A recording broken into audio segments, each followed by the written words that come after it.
Thank you. That ends questions, and the next item of business is a statement by John Swinney. I will allow a bit of time for members to change places.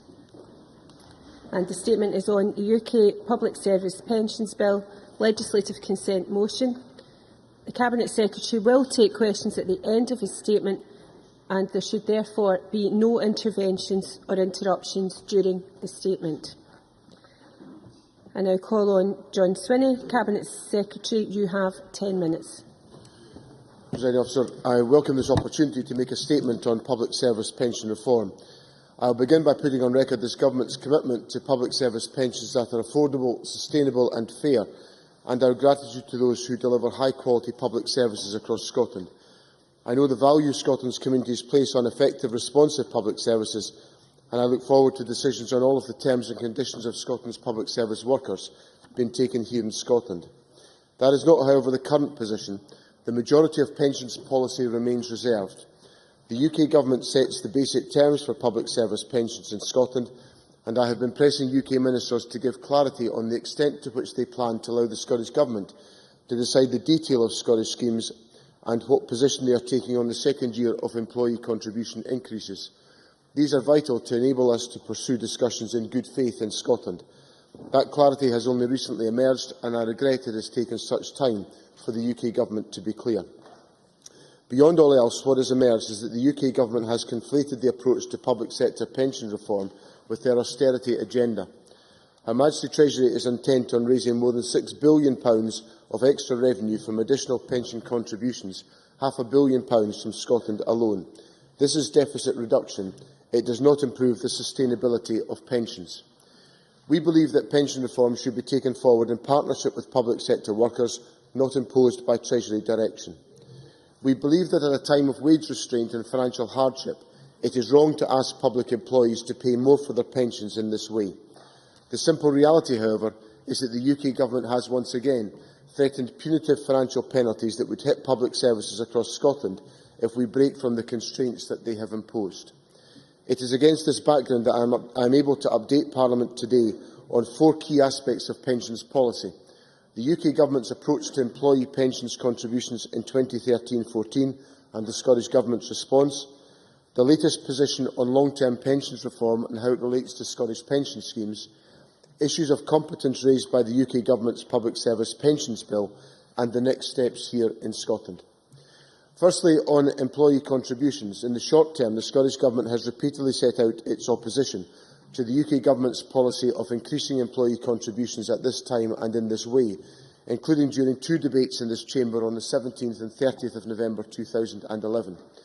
So it is with regret that I must relay that the UK Government has confirmed in a letter to me dated the 22nd of October that it expects increased employee contributions in Scotland from April 2013 for a second year. In that letter, the Chief Secretary confirms, and I quote, "In line with our normal funding rules, in the event that the Scottish Executive chooses not to implement the further increases in contributions, the Treasury would make an according adjustment to the Scottish Executive budget. Similarly, in the event of any time overrun beyond April 2013, the Treasury would have to reduce the Scottish Executive budget by £8.4 million for every month's delay.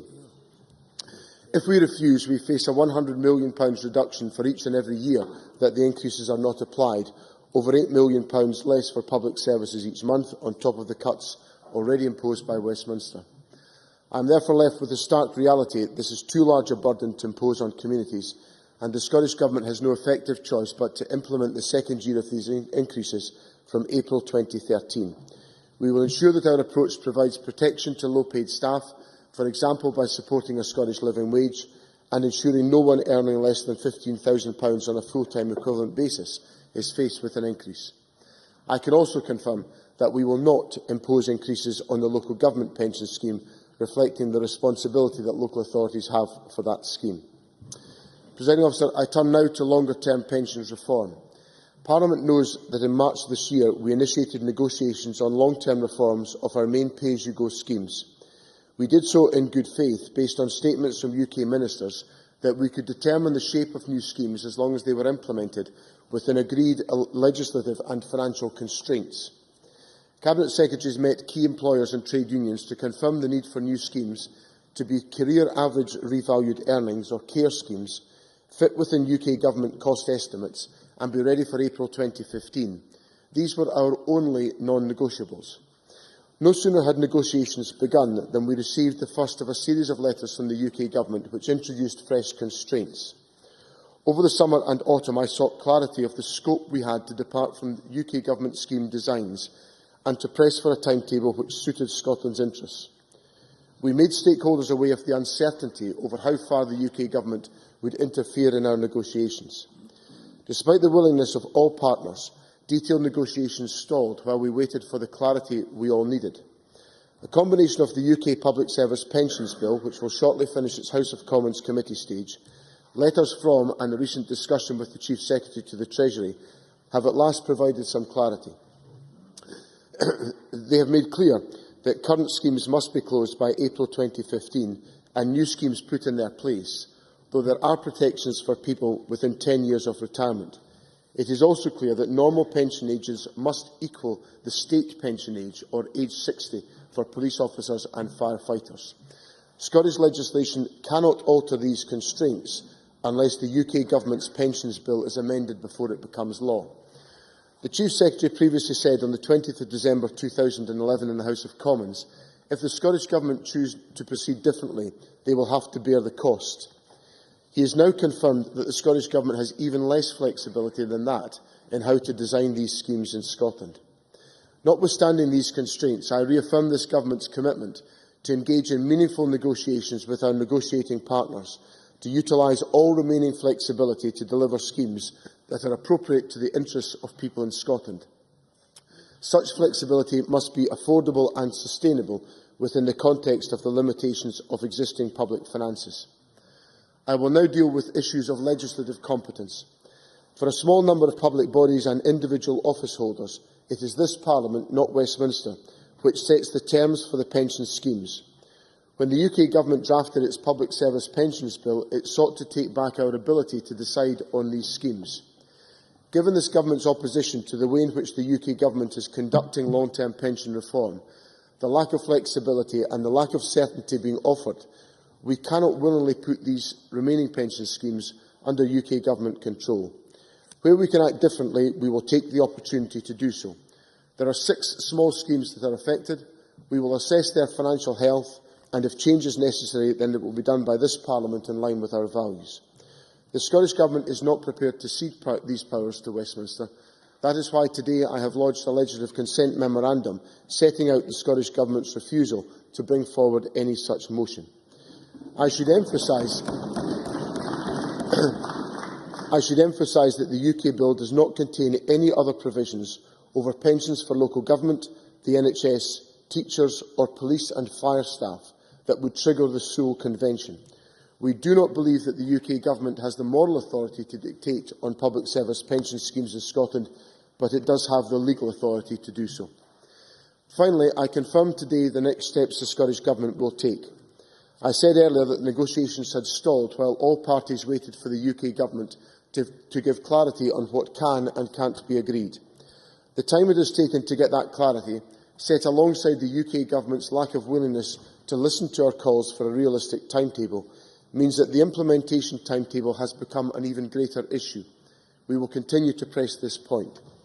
We have barely 28 months to conclude negotiations, prepare the necessary legislation and ensure that employers and scheme administrators can prepare their systems and processes before the April 2015 deadline set by the UK Government for implementation of new schemes. So today I am setting out the Scottish Government's expectation that negotiating partners should use the clarity I have provided today to reach conclusions on the terms of new pension schemes as swiftly as possible. We must recognise that we must give the many thousands of people affected by these reforms certainty too, by finalising the terms of reformed schemes in Scotland. Had this Parliament the powers of a normal, independent country, the Scottish Government would have taken a different approach, but currently we do not. It is, of course, theoretically possible that the coalition will have a change of heart. If that happens, and if it results in an opportunity to revisit issues we previously signalled we were willing to consider, then we will do so. However, I believe that we must act on the certainty that is available to us now, that the UK Government will constrain scheme designs in Scotland, and we can exercise only limited flexibility, and press on to deliver the best deal we can for the people of Scotland.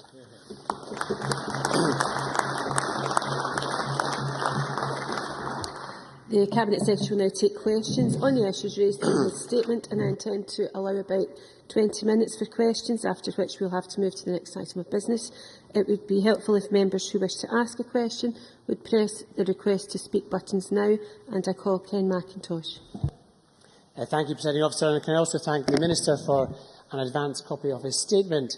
As Parliament will know, Labour members have strong concerns over the changes to public sector pensions which have been introduced by the Conservative Government, to the extent that almost a year to the day we took the unprecedented decision to stay away from Holyrood to make common cause with tens of thousands of people across Scotland on the day of action, something, if I may recall, we were criticised by the SNP Government for doing.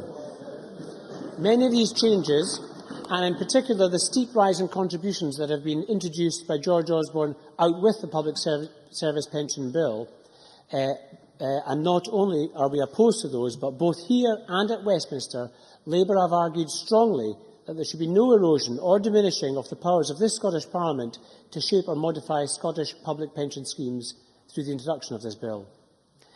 Having said that, I am disappointed, but not surprised, that the Finance Minister makes much of who has the power to make these decisions, but simply states that the Scottish Government has no choice but to match the Tory contribution changes. The Scottish Government does have a choice. It may be a difficult choice, it may be a very expensive choice, but it is their choice nonetheless. Order. And I note the reaction from backbenchers who are constantly arguing for power for this Parliament, but sometimes fail to live up to the responsibility that goes with that power. Mr Macintosh, I do need a question. The Minister quotes the Treasury reduction of £8.4 million each month if it fails to implement the contribution increase. Can I ask whether the Scottish Government explored any variation short of the full increase, including doing so within the cost ceiling, and whether it discussed those choices with public sector unions and other partners? In particular, as the Scottish Government goes out for consultation and negotiation on those changes, can the Minister clarify that he does still have the flexibility, for example, to make arrangements for and to make a contribution towards those who wish to retire earlier than the state pensionable age? Cabinet Secretary. Can I respectfully point out to Mr Macintosh that I think if members of Parliament felt it was appropriate to take action to stay away from Parliament, even if this was a consideration that one wanted to make, it would be more appropriate to stay away from Westminster, where this decision was coming from, than perhaps to stay away from this institution. In relation to, I freely confirm that I came to Parliament and I thought it was appropriate to do so on that occasion and on every other occasion. In relation to the point on contribution increases, the quite simple issue that we have to face is that without the increase in employee contributions, there would be a reduction in the Scottish Government's DEL budget of £102 million in 2013-14. And there are, of course, other choices that could be made. There could be a choice to essentially take that money from general public expenditure and put it in to offset these contribution increases. And I volunteered in my statement the fact that I consider that to be too great a sum to be removed from general public expenditure, given the other pressures that we are facing. Finally, in relation to the issue on flexibility, the Government will pursue meaningful negotiations with the trade unions in relation to the issue of enabling individuals to retire early.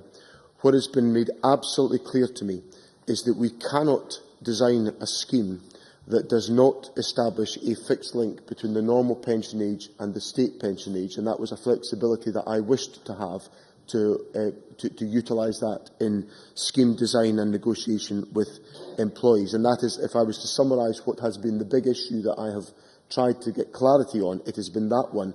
I now have that clarity, and for that reason I have come to Parliament to make this statement today. Mary Scanlon.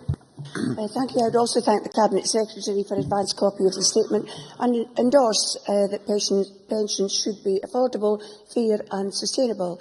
and I would like to respectfully point out that no one earning less than £15,000 will be faced with an increase. This protection is already in place by the UK Government.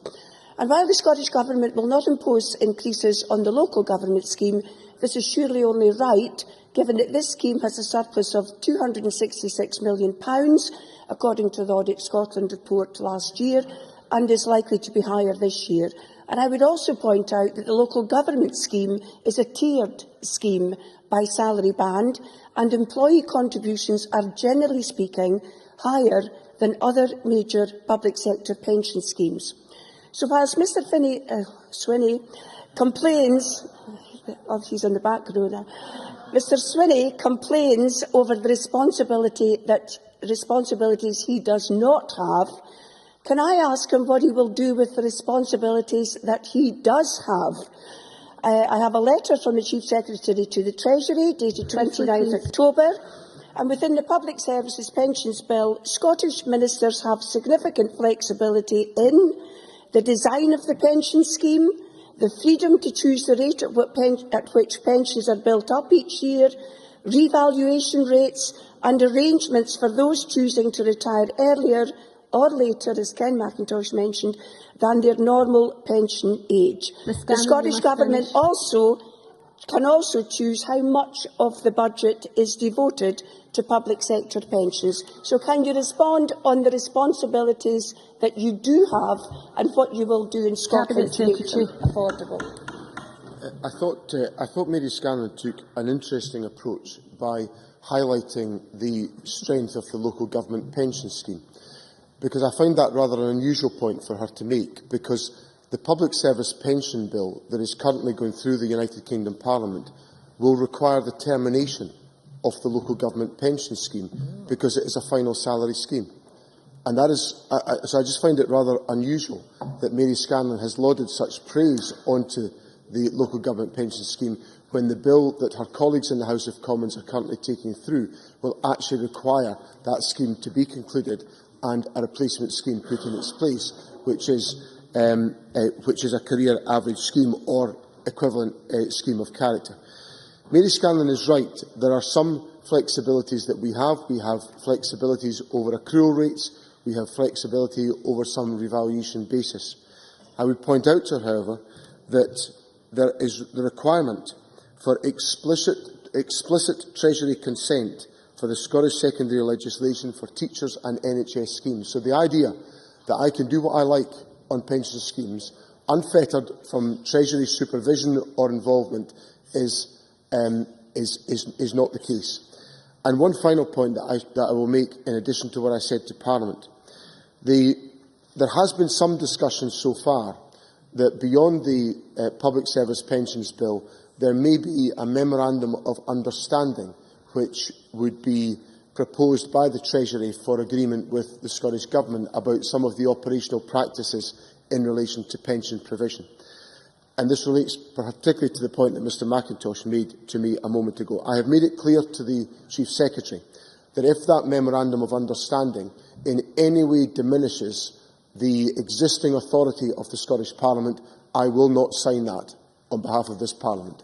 So it should be clearly understood that any attempt to undermine by a memorandum of understanding the existing flexibilities we have, this government will have nothing to do with it. We have to respect the legislative right of the United Kingdom Parliament to legislate on reserved issues, but we will not go along with memorandums of understanding that undermine our authority in this Parliament. Thank you. If questions are kept short and answers are succinct, we might get through a number of members, but even at that, I doubt if we'll get through everyone who wants in. Christina McKelvey to be followed by Rhoda Grant. Thanks very much. Notwithstanding Mr McIntosh's assertion that he thinks the Cabinet Secretary can fight this one with one hand tied behind his back, can I ask the Cabinet Secretary for further details on how he will protect the lowest paid workers earning under £15,000 from the increases proposed by the UK Government? Cabinet Secretary. I'm including the statement. We will expressly, in the design of the approach that we take on this matter, ensure that nobody earning the full-time equivalent of £15,000 or less will have to pay any additional contribution. That will be an implicit part of the approach that we take in implementing this particular measure. Rhoda Grant. Thank you, Presiding Officer. The Legislative Consent Memorandum states that without a legislative consent motion, the UK Government will remove the devolved provisions from the bill. If that happens, will the Scottish Government be required to bring forward a pensions bill for Scotland, or will they have the scope to retain the schemes within their own charge unchanged in the future? Cabinet Secretary. I can't give a definitive answer to that position today because, as I said in my statement, the Scottish Government will explore the financial sustainability of the relevant schemes that are entirely devolved to the Scottish Parliament, and these are only 6 schemes that are currently devolved. We will consider their financial health and then make any judgments accordingly, and I will, of course, advise Parliament of any conclusion of the Government's analysis in that respect. Mark MacDonald. Thank you very much. The UK Government's approach to this of saying that £102 million will be taken out of the budget if something is done differently is another example of our hands being tied and our pockets being picked. But can I ask the Cabinet Secretary, he's mentioned the delay and confusion that has quite clearly existed at UK Government level, what impact that has had on his ability to negotiate with unions and other stakeholders during this process? Cabinet Secretary. I think, as has been clear from some of the media commentary that's been issued in the last 10 days or so by the Educational Institute of Scotland, it is just absolutely clear that this has had a detrimental effect on those negotiations. We've embarked on those negotiations in good faith. We commenced them in March in a responsible fashion, but what we have found is, having started those discussions on one basis, we have found some of the room for manoeuvre undermined by the subsequent points of clarification that have emerged about the contents of the Public Service Pensions Bill. So clearly that has had a detrimental effect on the negotiations, but I hope, with us coming to Parliament, setting out all of those points for the benefit of stakeholders and for Members of Parliament, that we can now embark on a process of negotiation which can make progress on these questions. Jackie Baillie. The Cabinet Secretary rightly said that at a time of wage restraint, it is wrong to ask public employees to pay increased contributions to their pensions. Can I ask him, therefore, whether the UK Government requires additional contributions, particularly from staff, or is it an increase in pension contributions overall? And secondly, you rightly said, where we can act differently, we will take the opportunity to do so. Can I invite him specifically to look at the NHS employer pension contributions, where the Scottish Government provides a contribution of 13.5%, yet in England and Wales, NHS employers provide a contribution of 14%. Would he agree that taking action on this would help to offset some of the impact on our hard-working NHS staff? Cabinet Secretary. In relation to the first point that Jackie Baillie raised, the United Kingdom Government has set out a mechanism whereby their employee contributions were required to increase by 3.2%, staged 40%, 40%, 20% over 3 financial years commencing in 2012-13.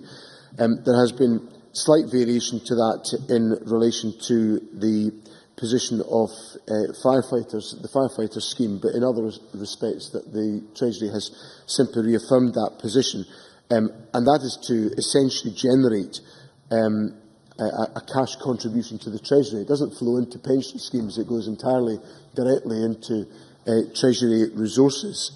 So it doesn't strengthen the financial health of pension schemes, it simply goes into deficit reduction. As I said, that contribution on the basis of being applied on the 40-40-20 basis in Scotland will generate £556 million of additional contributions, which will not contribute to pension scheme sustainability, but will contribute to the Treasury's coffers.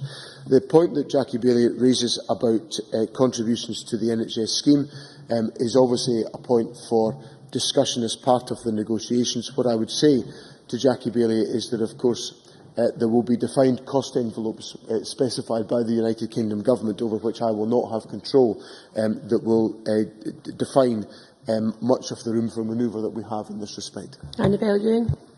Presiding Officer, can the Cabinet Secretary provide further detail on the 6 pension schemes to which you referred that the Scottish Government intends to see are not transferred to UK control, and can he confirm that engagement will take place with the relevant trades unions regarding these schemes? Cabinet Secretary. the 6 schemes that are involved are the schemes for Highlands Islands Enterprise, Scottish Enterprise, the Scottish Legal Aid Board, Highlands Islands Airports Limited, David McBrain Limited and Caledonian Maritime Assets Limited, who run their own pension schemes.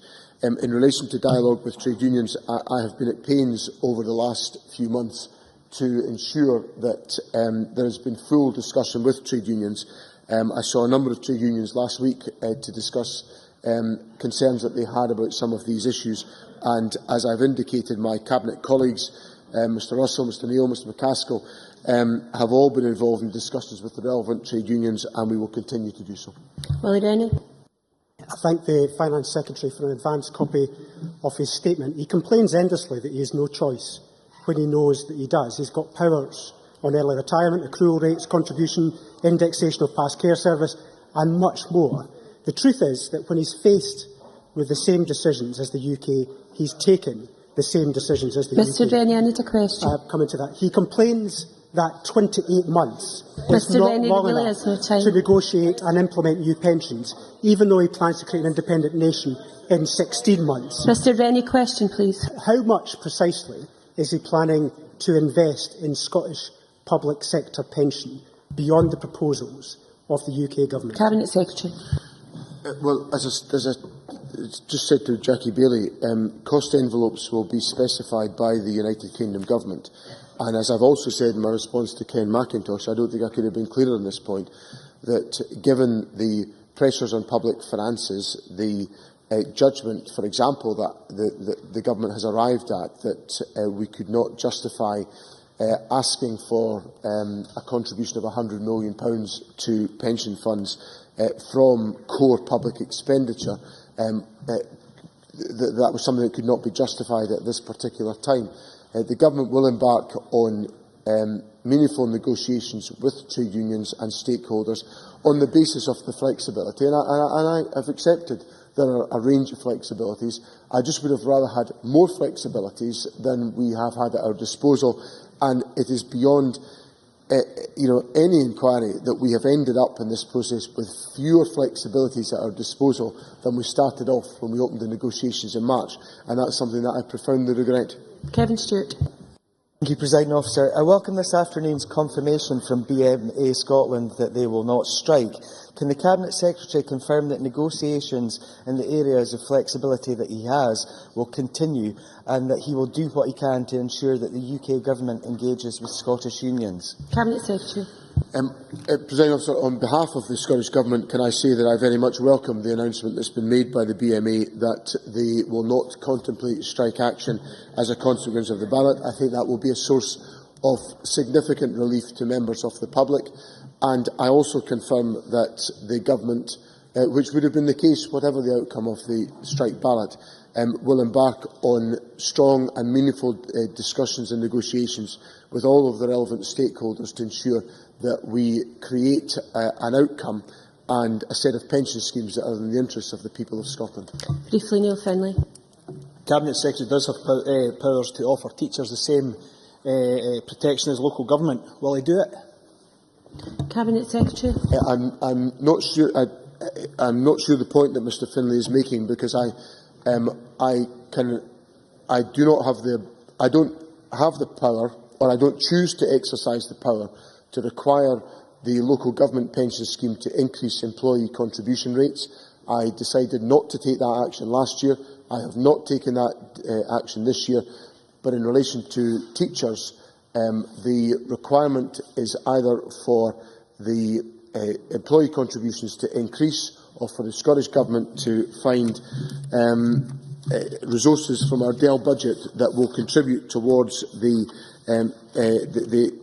increases in contribution rates, which would be of a total in this year of £36 million. And as I've explained to Parliament on a number of occasions, that is a sum of resources the Government does not have at its disposal. I must apologise to the various members that I was unable to call. There are, of course, other parliamentary avenues to question ministers. We now have to turn to the next item of business, which is the Stage 3 proceedings on the Social Care Self-Directed Support Scotland Bill. And in dealing with the amendments, members should have The bill, as amended at stage 2, that is SP Bill 10A, the marshalled list, that is SP Bill 10AML, and the groupings, that is SP Bill 10A to G. The division bell will sound and proceedings will be suspended for 5 minutes for the first division of the afternoon. The period of voting for the first division will be 30 seconds. Thereafter, I will allow a voting period of 1 minute for the first division after a debate. Members who wish to speak in the debate on any group of amendments should press the request to speak buttons as soon as possible after I call the group, but I must advise members that time is very tight. Members should now refer to the marshalled list of amendments.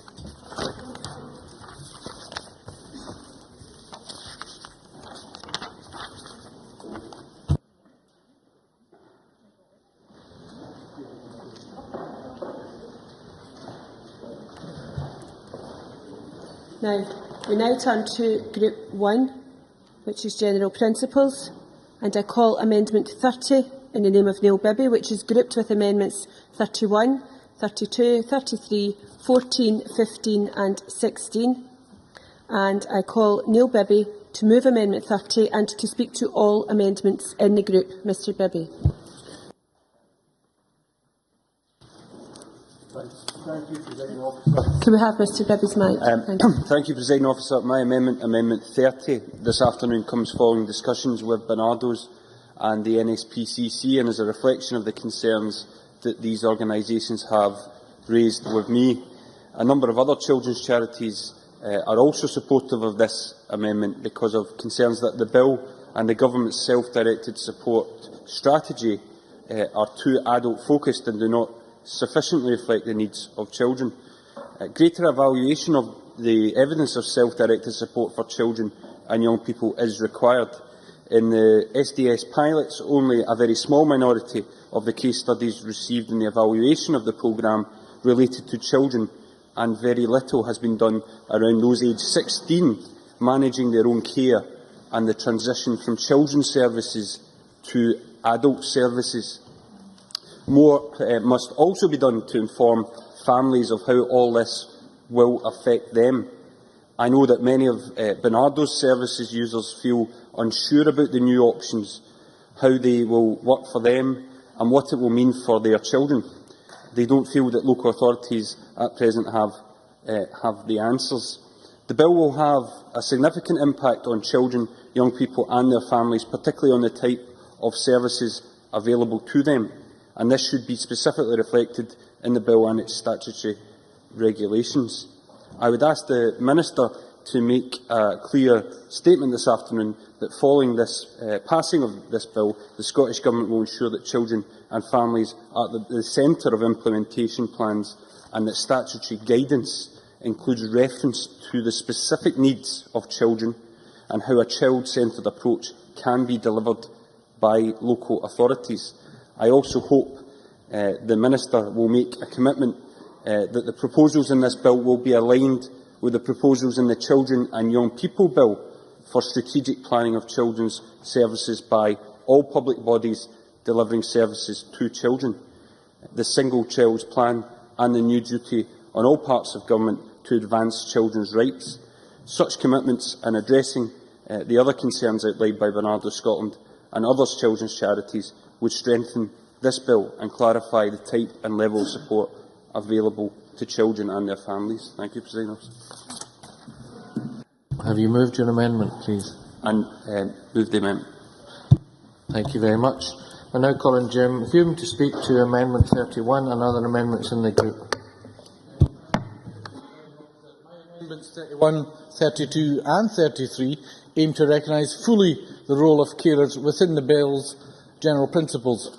There are estimated to be over 650,000 unpaid carers in Scotland. That's 1 in 8 of the Scottish population, providing care worth around £10 billion per year.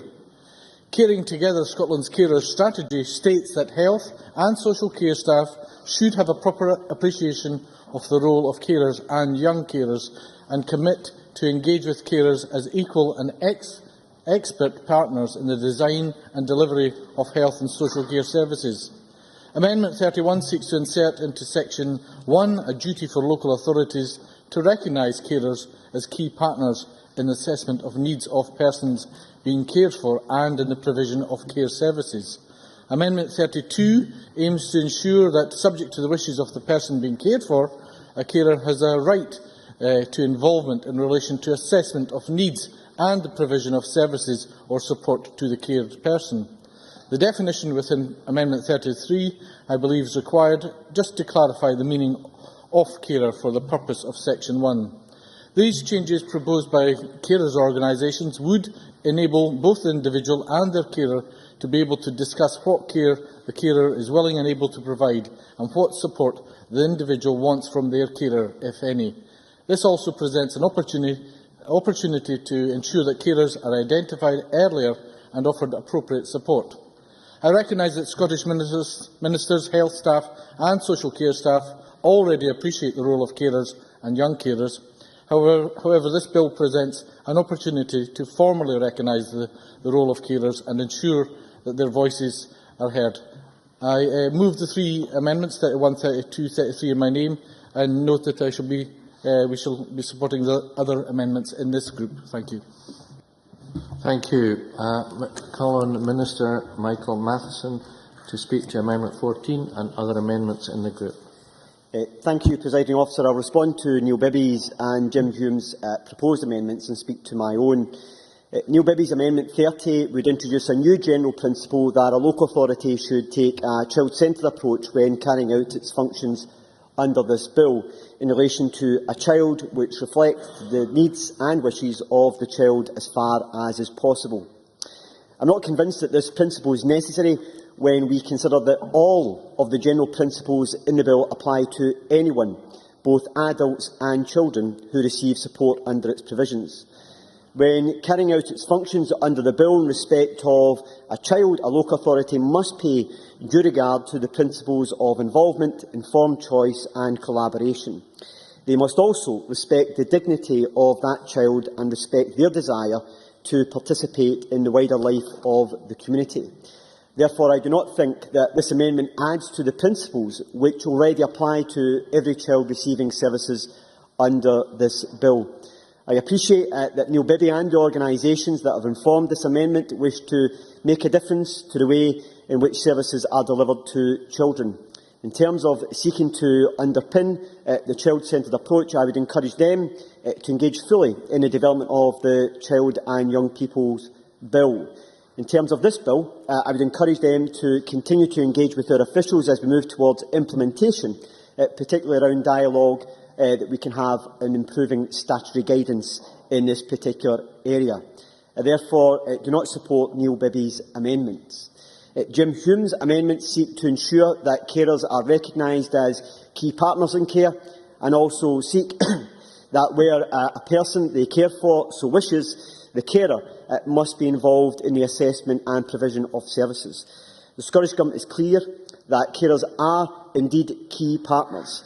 This principle is already enshrined in statutory guidance and in other guidance. At the request of the national carers organisations and carers, we built on this in the carers strategy to make clear that carers should be seen as equal partners. Turning to the amendments themselves, I understand the intentions behind 31 and 32. We know from practice now that there is merit in carers being involved in issues being taken forward by local authorities in relation to a cared-for person where both the carer and cared-for person want this. However, I am not convinced that we need to extend this provision at this stage, and certainly we should not do so without adequate consultation. Amendment 32 proposes a greater role for carers in assessment of the cared-for person and proposes that the local authority should collaborate with the carer. This is subject to the wishes of the person being cared for. Moreover, for the purpose of this amendment, the definition of carer is now broadened out to a regular carer rather than a carer providing a substantial amount of care on a regular basis, as set out in statute for the purposes of eligibility for a carer's assessment.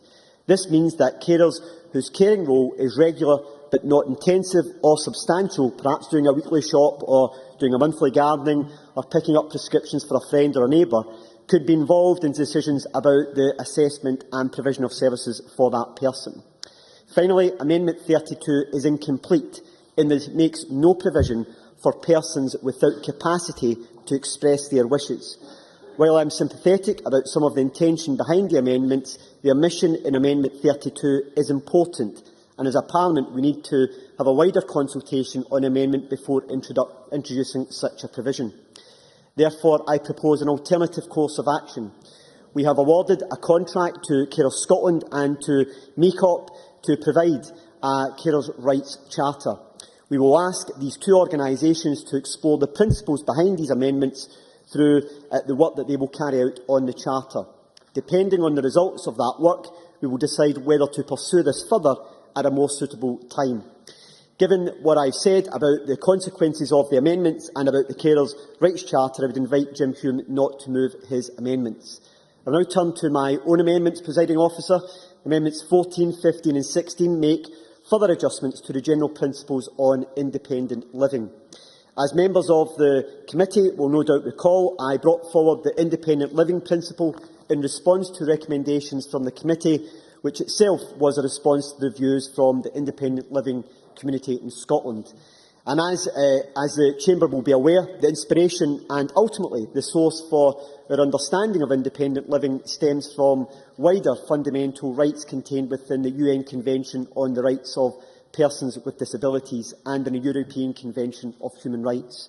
My amendments 15 and 16 convey the importance of this by reflecting better the rights conferred on individuals by the conventions mentioned. My further Amendment 14 adjusts its general principles in order to strengthen it. It requires local authorities to take reasonable steps to facilitate the principles. In other words, it places an obligation on local authorities to do all it reasonably can to ensure that a person's rights are facilitated. I therefore urge Parliament to support the amendments in my name. Thank you very much. I now call on Neil Bibby to wind up and press to withdraw his amendment. Thank you, Presiding Officer. As I said earlier, I believe that legislation affecting children should ensure a child-centred approach, but given reassurances and comments made by the Minister, I will not be pressing the amendment, Amendment 30. Thank you very much. The member seeks to withdraw his amendment. Does any member object? Since no member objects, the amendment is withdrawn. So I now call Amendment 31 in the name of Jim Hume, already debated with Amendment 30. Mr Hume, to move or not move? If I'm permitted to discuss 31 and 32 and 33 as one. They've already been debated. Yes, I have. Oh, okay, well, in light of what the Minister has stated about 31, 32 and 33, I shall withdraw them at this stage, but look for assurances in the future, of course, that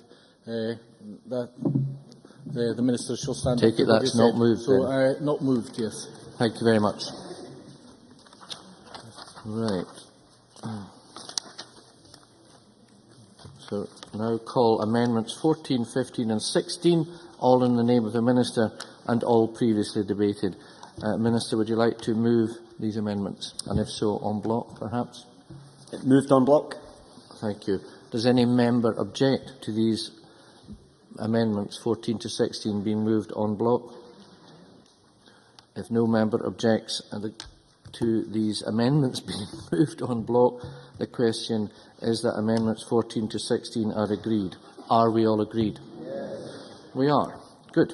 We now move to section 2 and I call amendment 34 in the name of Jim Hume, grouped with amendment 3. Mr Hume, to move amendment 34 and speak to other amendments in the group, please. Thank you, Deputy Presiding Officer. Amendment 34 seeks to strengthen the bill in terms of the support that it offers to unpaid carers.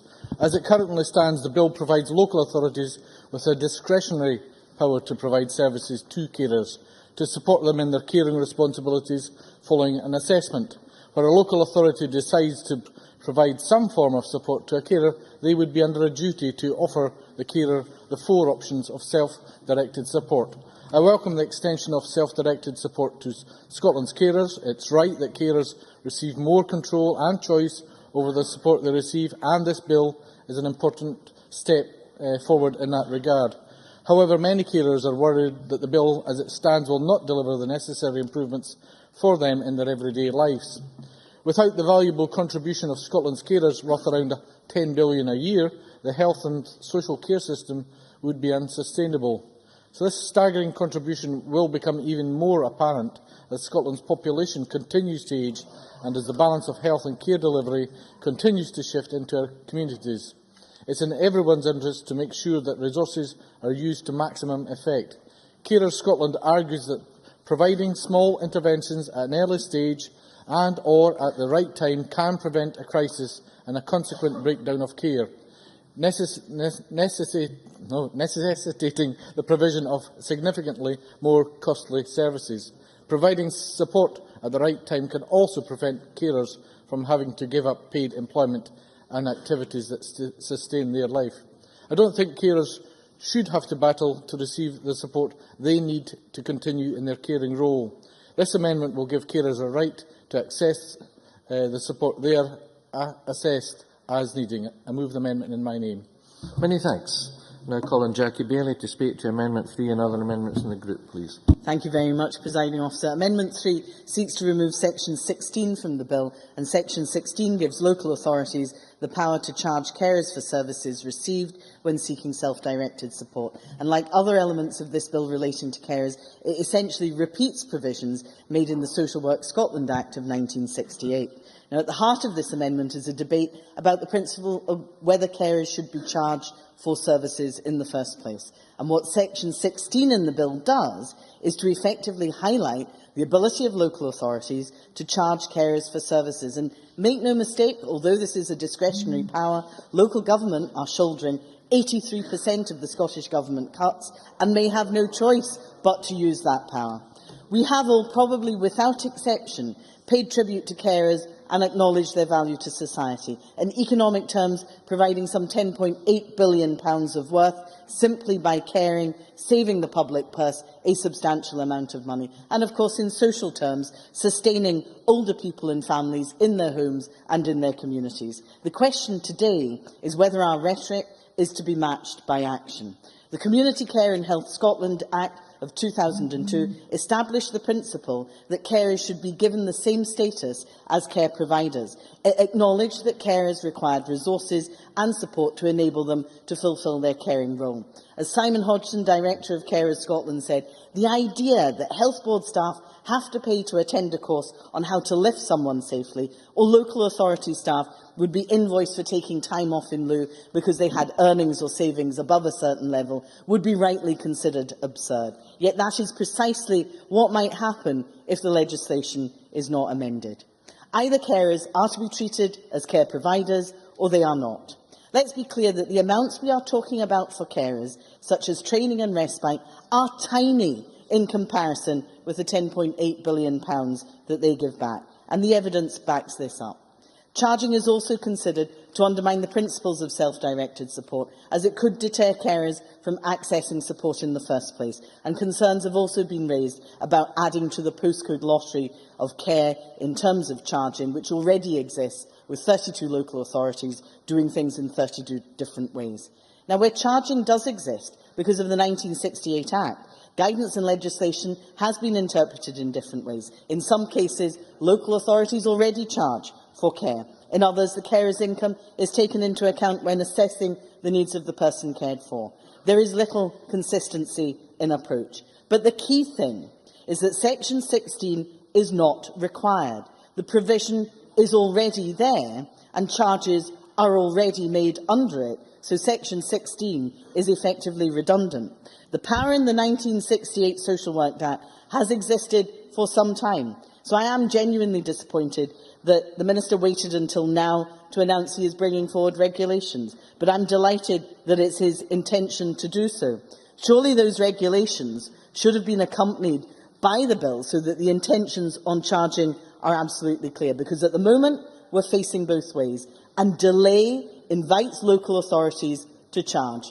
Presiding Officer, Carers are very much an integral part of Scotland's health and social care system.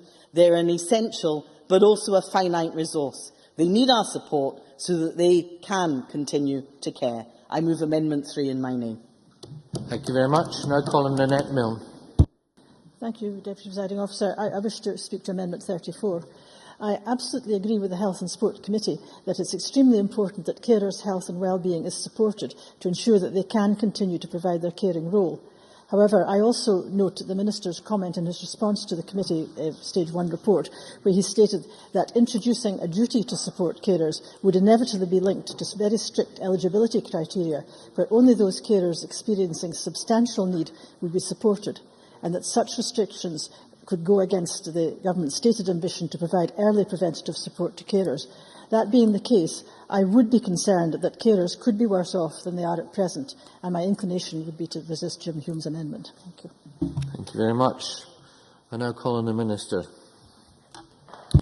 Thank you, Presiding Officer. I'll speak to amendments from Jim Hume and from Jackie Baillie.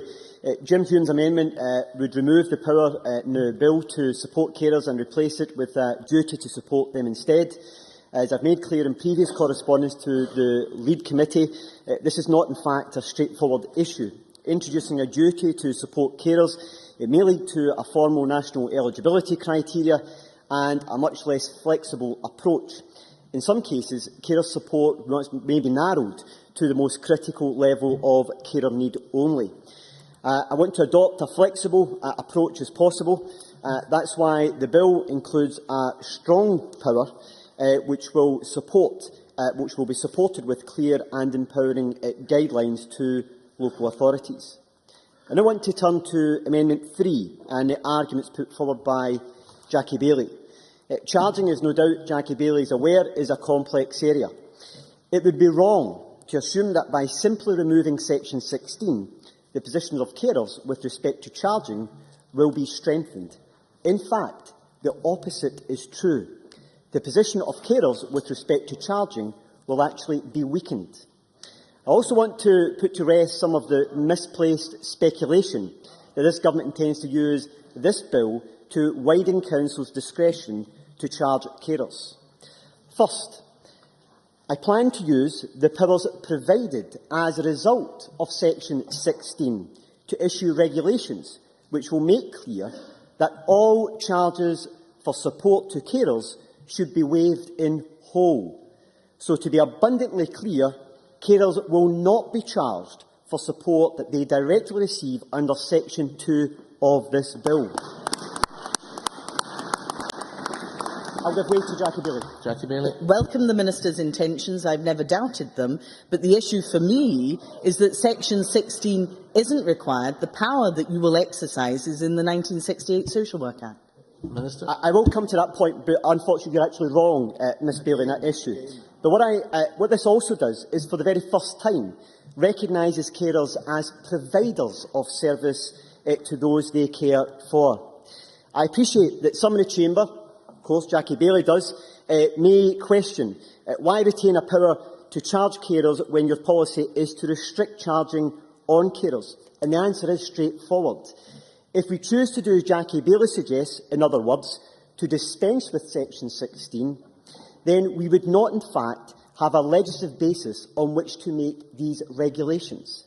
And we would be left in the same position as we are right now, where carers would not know what they might be charged for, and where carers are in different parts of the country where they could be charged for different matters in different areas.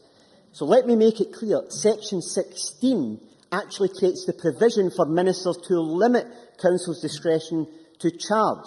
In other words, it allows ministers to narrow council's discretion to charge as little or as much as we as a parliament wish. I'll give way to Jackie Baillie. Jackie Baillie. Not that we spend our time delving in the intricacies of legislation, but could I refer him to subsection 5 of section 87, which relates to the 1968 Social Work Act, and let me read the bit out where modifying or adjusting the rates at which payments under this section are made, where such a course appears to him to be justified, and any such regulations may provide for the waiving of any such payment in whole or in part in such circumstances as may be specified in the regulations. I think you already have the power without Section 16. Minister. It's actually, again, incorrect, because local authorities are actually using some of their financial discretion powers in order to levy charges against carers, and the way in which we can actually regulate that is through the use of Section 16. So again, I'm afraid Jackie Baillie is wrong on this matter. Additionally, regulation also provides Parliament with the flexibility to respond to any effort to circumvent our restrictions. Some local authorities are using these general powers to charge carers, and my approach will limit this discretion in a much more specific way. I also wish to point out that the Scottish Government will carefully and consult fully on these draft regulations before they are brought to Parliament, and that any regulations will take effect at the same time as we commence this Act. I would now like to make some wider comments following on from our discussion that we've had in both this group and the amendments in the previous group in general principles. I understand, Presiding Officer, the desire of carers' organisations to see improvements to policy and practice with regards to carers' support. That is why the regulations I intend to bring forward are only part of a package of support I intend for carers.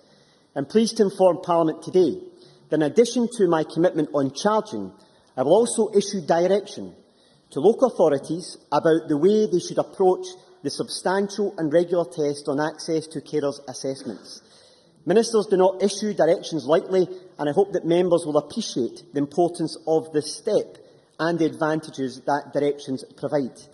As the Chamber will be aware, access to a carers' assessment is the first step on the road to getting some support. Together, we are working to support the rollout of carers' assessments nationally. This will also result in us providing greater consistency in the approach that we can take across the country on the provision of carers' assessments. Furthermore, as many in the Chamber will know, some carers do not meet the threshold for a carers' assessment. Carers in this situation should be supported on a preventative basis to maintain their health and well-being.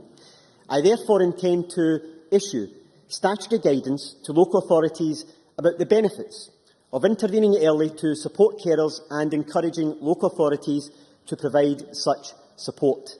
This support could include information, advice, signposting or directing them towards another organisation. But it's important that they get the right support that's necessary for them. I'm confident that these further measures will help to address the issues that have been raised by the national carers organisations. In conclusion, Presiding Officer, I do not support either of these amendments, and I would urge Jackie Baillie not to move Amendment 3 because it will make the situation worse, and to ask Jim Hume to withdraw Amendment 34. Thank you very much. Jim Hume to wind up and press to withdraw his amendment. Thank you. Quite simply, I do appreciate the Minister what he's stating on regarding guidance. I believe integrating health and social care services so that public resources can be put to best possible use to prevent problems from occurring can also save money down the line, and supporting carers will be a need to form an important part of that move to an integrated preventative approach. I move my amendment in my name. The question is that Amendment 34 be agreed to. Are we all agreed? No. Now, there will be a division which is for 5 minutes, and I suspend now for 5 minutes.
Order.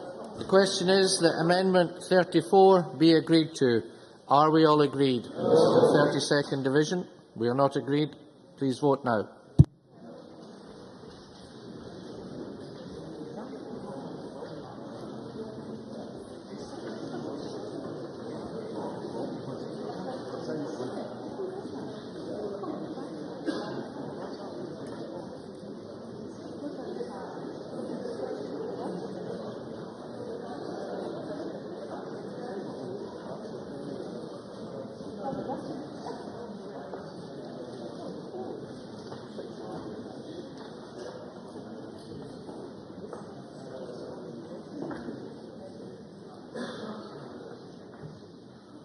The result of the vote on amendment number 34 is yes 5, no 76. There were 35 abstentions. The amendment is therefore not agreed. We now move to Group 3, which is options for self-directed support. I call Amendment 17 in the name of the Minister, grouped with Amendments 18, 6, 7, 10 and 11. Minister to speak to and move Amendment 17 and speak to all amendments in the group, please. Presiding Officer, I will speak to my own and Richard Simpson's amendments in this group. Section 3 of the bill defines for self-directed support the options which will be available to all individuals when they are eligible for social care. My amendments 17 and 18 are minor technical amendments to Section 3, which recognise the possibility that local authorities may provide services under options 2 and 4 themselves. The adjustments on these options are to take account of the fact that where a local authority is providing such services, they do not have to make a payment to themselves. This is consistent with the changes which were made to option 3 at stage 2. Moving to the amendments in Richard Simpson's name, Richard Simpson lodged these amendments at stage 2. I said in committee that the Scottish Government could not support amendments that would restrict flexibility without a full understanding of the potential consequences of doing so. That is still my position. I accept that by proposing these amendments, Richard Simpson is attempting to address unfairness in the setting of rates between the various options. But the changes we made at stage 2 to these provisions already ensure a greater transparency in the way local authorities allocate payment under the options available. The bill, as amended at stage 2, already provides for a transparent budget for all 4 self-directed support options, and statutory guidance, training and further implementation of the national strategy will encourage greater fairness without interference on the bill itself. The guidance will give full consideration to issues around commissioning, procurement and finance, which can lead to discrepancies in the allocation of resources. I therefore move Amendment 17 in my name and ask the Chamber to support it and my Amendment 18 and to reject Richard Simpson's amendment. Thank you. Dr Simpson to speak to Amendment 6 and other amendments in the group, please. Presiding Officer, the situation that currently stands, local authorities allocate direct payments frequently at lower than that paid for support under options 2 and 3. Now, this is based on the assumption that the person taking a direct payment will employ a personal assistant. However, individuals do use direct payments to buy services from organisations, most notably Edinburgh Care and other support retender, where service users took the direct payments in order to remain with their current services rather than move to the organisations that won the retender.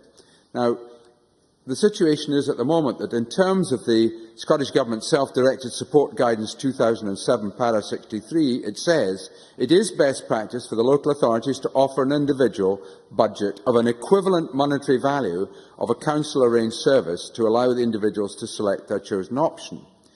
My Amendment 6 and 10 simply state that this should not automatically be lower. In other words, the local authorities will have a duty to look at the particular type of care that the individual wishes to use under self-directed care, and before making up their minds as to whether to offer a lower level. And I absolutely reject the government's position, which was laid out at stage 2, in rejecting my amendments, which was that this would reduce the flexibility of the local authority. The purpose of my amendment is to ensure that there is complete transparency about the process and there is not an automatically lower amount offered for the options 2 and 3. And I think that this is a very reasonable position if we are to actually have an open and transparent system. And the Amendments 7 and 11 ensure that that is going to be given in writing. Now, the reason for that is I think that we need as a Parliament to be absolutely clear about auditing what is going on. And in order to do so, we need both these sets of amendments to be passed so that it's clear exactly what's happening out there.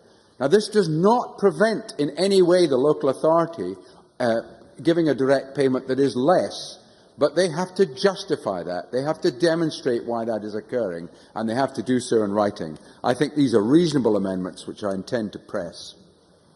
Thank you. Minister, to wind up, please. Presiding Officer, as I set out, at stage 2 we amended the bill to ensure that there was greater transparency, and the draft bill as it stands ensures that that will be delivered. We will also take forward further measures through statutory guidance to ensure that there is a greater consistency in the way in which local authorities operate in this area.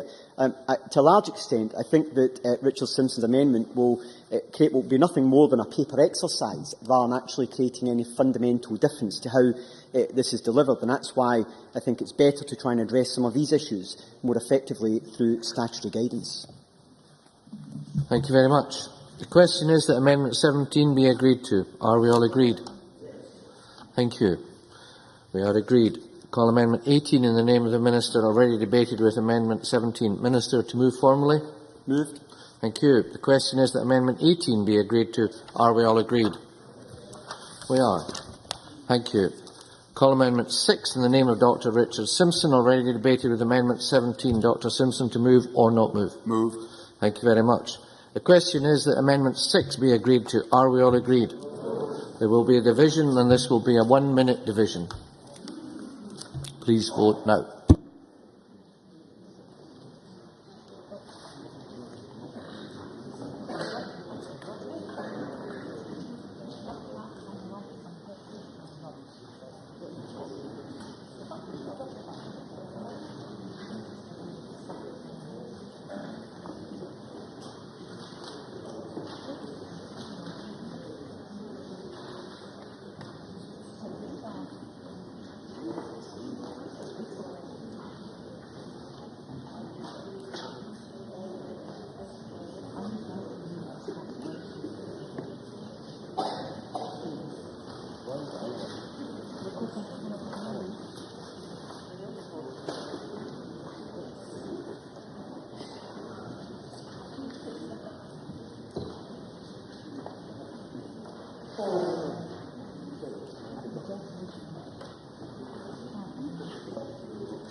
Thank you.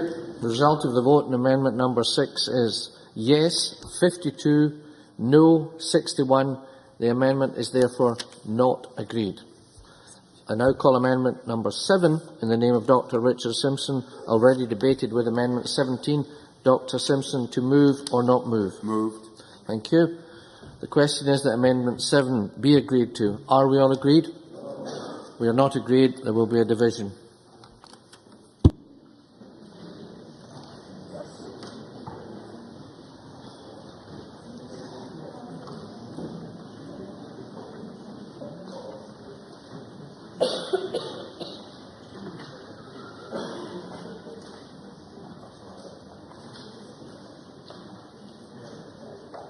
Seconds.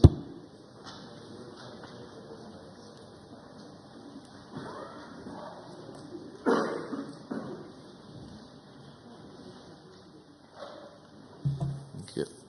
The result of the vote on Amendment number 7 is yes 53, no 63. The amendment is therefore not agreed. We now move to Section 4, and I call Amendment 7 in the name of Dr Richard Simpson, already debated with Amendment 17. I beg your pardon. No. We move to Section 5. Sorry. We move to Group 4. I call Amendment 19 in the name of Bob Doris, grouped with Amendment 20, 21, 8, 22, 9, 25, 26, 27, 12, 28 and 13. Mr Doris to move Amendment 19 and speak to all amendments in the group, please. Presiding Officer, I will speak to the amendments in my name. This bill is founded on the principle that every person in receipt of social care has the right to make their own choice as to how and in what ways they receive that care and support. Sections 5 and 15 of the bill build on that. Section 5 requires the local authority to take reasonable steps to ensure the supported person to make their choice of self-directed support option. It also requires the local authority to take reasonable steps to identify people who are able to assist a supported person who has a mental disorder or who has communication difficulties due to a physical disability. Section 15 of the bill imposes a similar duty on the local authority to identify people who are able to assist at an earlier stage when a person's needs are being assessed under Section 12A of the Social Work Scotland Act 1968. My amendments are concerned with the assistance provided by the people identified by the local authorities. Amendments 21 and 27 remove the qualification that the persons assisting need to have a prior interest in the care of a supported person. That is an unnecessary limitation on the people who may be able to help. My other amendments deal with the type of assistance which may be provided by this person. As members will appreciate, there is a subtle but important distinction between making a decision and communicating a decision. Some people may have a mental disorder which makes it particularly difficult for them to understand and make decisions. Others may have a physical disability which makes it particularly difficult for them to communicate decisions. Capability Scotland has approached me with a view to making this distinction clearer in sections 5 and 15 of the bill. That is what my amendments seek to do. Their effect would be to make section 5 and 15 clearly reflect the two distinct types of assistance that a person may be giving.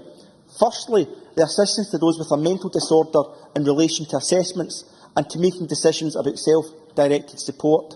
And secondly, communication assistance in relation to those matters for those with a physical disability which affects their communication abilities. I am grateful to Capability Scotland for informing me that these amendments would be beneficial and I commend them to the Parliament this afternoon. I therefore move Amendment 19 and invite members to support that and other amendments in my name. Thank you. I call Dr Simpson to speak to Amendment 8 and other amendments in the group. If I can deal with the other amendments in the group, we welcome and support the amendments 19, 20, 21, 22, 25, 26, 27 and 28 in the name of Bob Doris. This arose from earlier discussions. However, the amendment in my name, 8 and 12, and then 9 and 13, are concerning issues that the Law Society have raised with us, where they regard the fact that the current bill does not provide the necessary safeguards or places any obligation on an authority to protect against undue influence being exerted over the assisted person. And this amendment means, the first of these paired amendments, 8 and 12, means that there will be a requirement to take reasonable steps to ensure that any person appointed to assist will be suitable in accordance with Section 5.5 proposed below. And the 9 and 13 then goes on to have a definition of exactly how this assisted person should be looked at. This is in order to ensure that on the face of the bill we have a situation in which those who do not qualify under the Adults with Incapacity Act or under the Vulnerable Adults Bill, but are nevertheless possibly vulnerable and are not completely robust in their disability, are protected from undue influence from individuals who might be unsuitable. Now, we know that there have been cases of this sort reported in the press where such a situation has been unsatisfactory, and therefore this does provide protection which the Law Society regards as being appropriate to go on the face of the bill. Thank you very much. I now call on the Minister. Presiding Officer, I will respond to Bob Doris and Richard Simpson's amendments. As Bob Doris said, his amendment addresses a point of clarity raised by Capability Scotland. I consider that sections 5 and 15 would benefit from these small adjustments and would recommend that Parliament supports Bob Doris's amendments. Turning to Richard Simpson's amendments, the amendments were lodged at stage 2, and at that stage I recommended that the committee reject the amendments. This remains my view. The amendments would require any person providing assistance to an individual undertaking their assessment or making their choices to be suitable in the view of the local authority. They would place a duty on the local authority to be satisfied that the supported person is not going to come under undue influence from the person providing them with assistance in agreeing to that assistance and in selecting an option for SDS. In addition, they would require the local authority to have regard to the accessibility of the person to the supported person, the ability of the person to assist the supported person in the decision-making process, any likely conflict of interest between the person and the supported person, and any likely undue concentration in the person of power over the supported person. Richard Simpson's amendments are well-intentioned. He stated at stage 2, some relatives can act in a manner that is overly restrictive on individuals who have capacity. Insofar as I appreciate, he's seeking to place on the face of the bill a formal test that would have to be overcome before an individual is allowed to provide assistance. However, we must return to the purpose of this provision, which is to enable and encourage local authorities to maximise individuals' capability to understand, make decisions and to communicate decisions. They are to identify persons who, with the agreement of the supported person, who can assist. The challenge in this respect is to define and articulate in statutory guidance appropriate and inappropriate forms of assistance. I intend to elaborate on this in statutory guidance which will accompany the bill. In conclusion, I recommend that Parliament supports the amendments from Bob Doris and rejects Richard Simpson's amendments. Thank you very much. Mr Doris, to wind up and press or withdraw your amendment. I thank the Minister for accepting the amendments before us, and I'll move it. Yeah. Thank you. The question is that Amendment 19 be agreed to. Are we all agreed? Yes. We are. Now call Amendment 20 in the name of Bob Doris, already debated with Amendment 19. Mr Doris, to move or not move? Move. Thank you very much. The question is that Amendment 20 be agreed to. Are we all agreed? Yes. We are. Now call Amendment 21 in the name of Bob Doris, already debated with Amendment 19. Mr Doris, to move or not move? Move. We are. The question is that Amendment 21 be agreed to. Are we all agreed? We are. Now call Amendment 8 in the name of Dr Richard Simpson, already debated with Amendment 19. Dr Simpson, to move or not move? Moved. The question is that Amendment 8 be agreed to. Are we all agreed? We are not agreed. There will therefore be a 1-minute division. Please vote now.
The result of the vote on Amendment number 8 is yes 54, no 63. The amendment is therefore not agreed.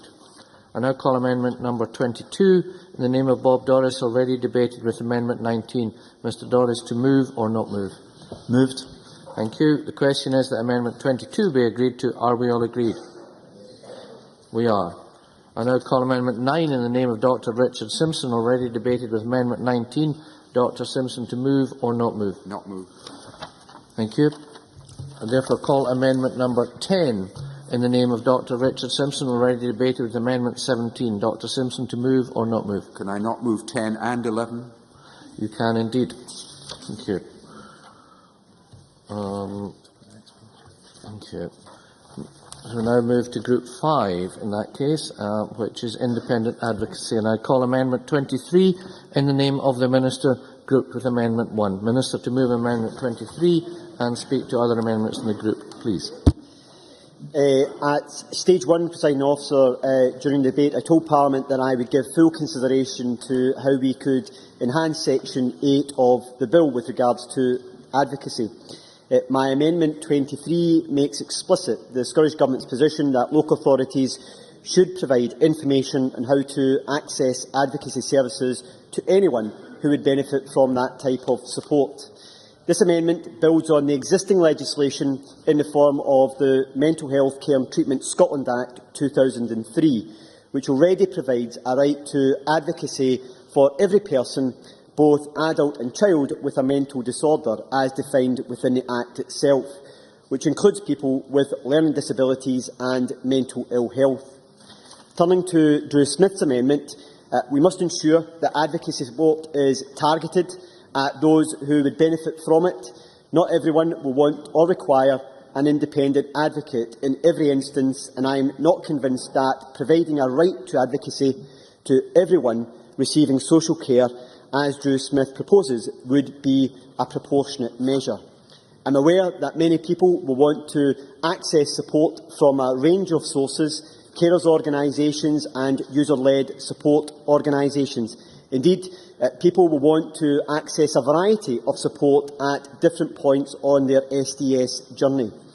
We need a solution that promotes the sustainable development of advocacy services, recognising its important place within a wider framework of support services.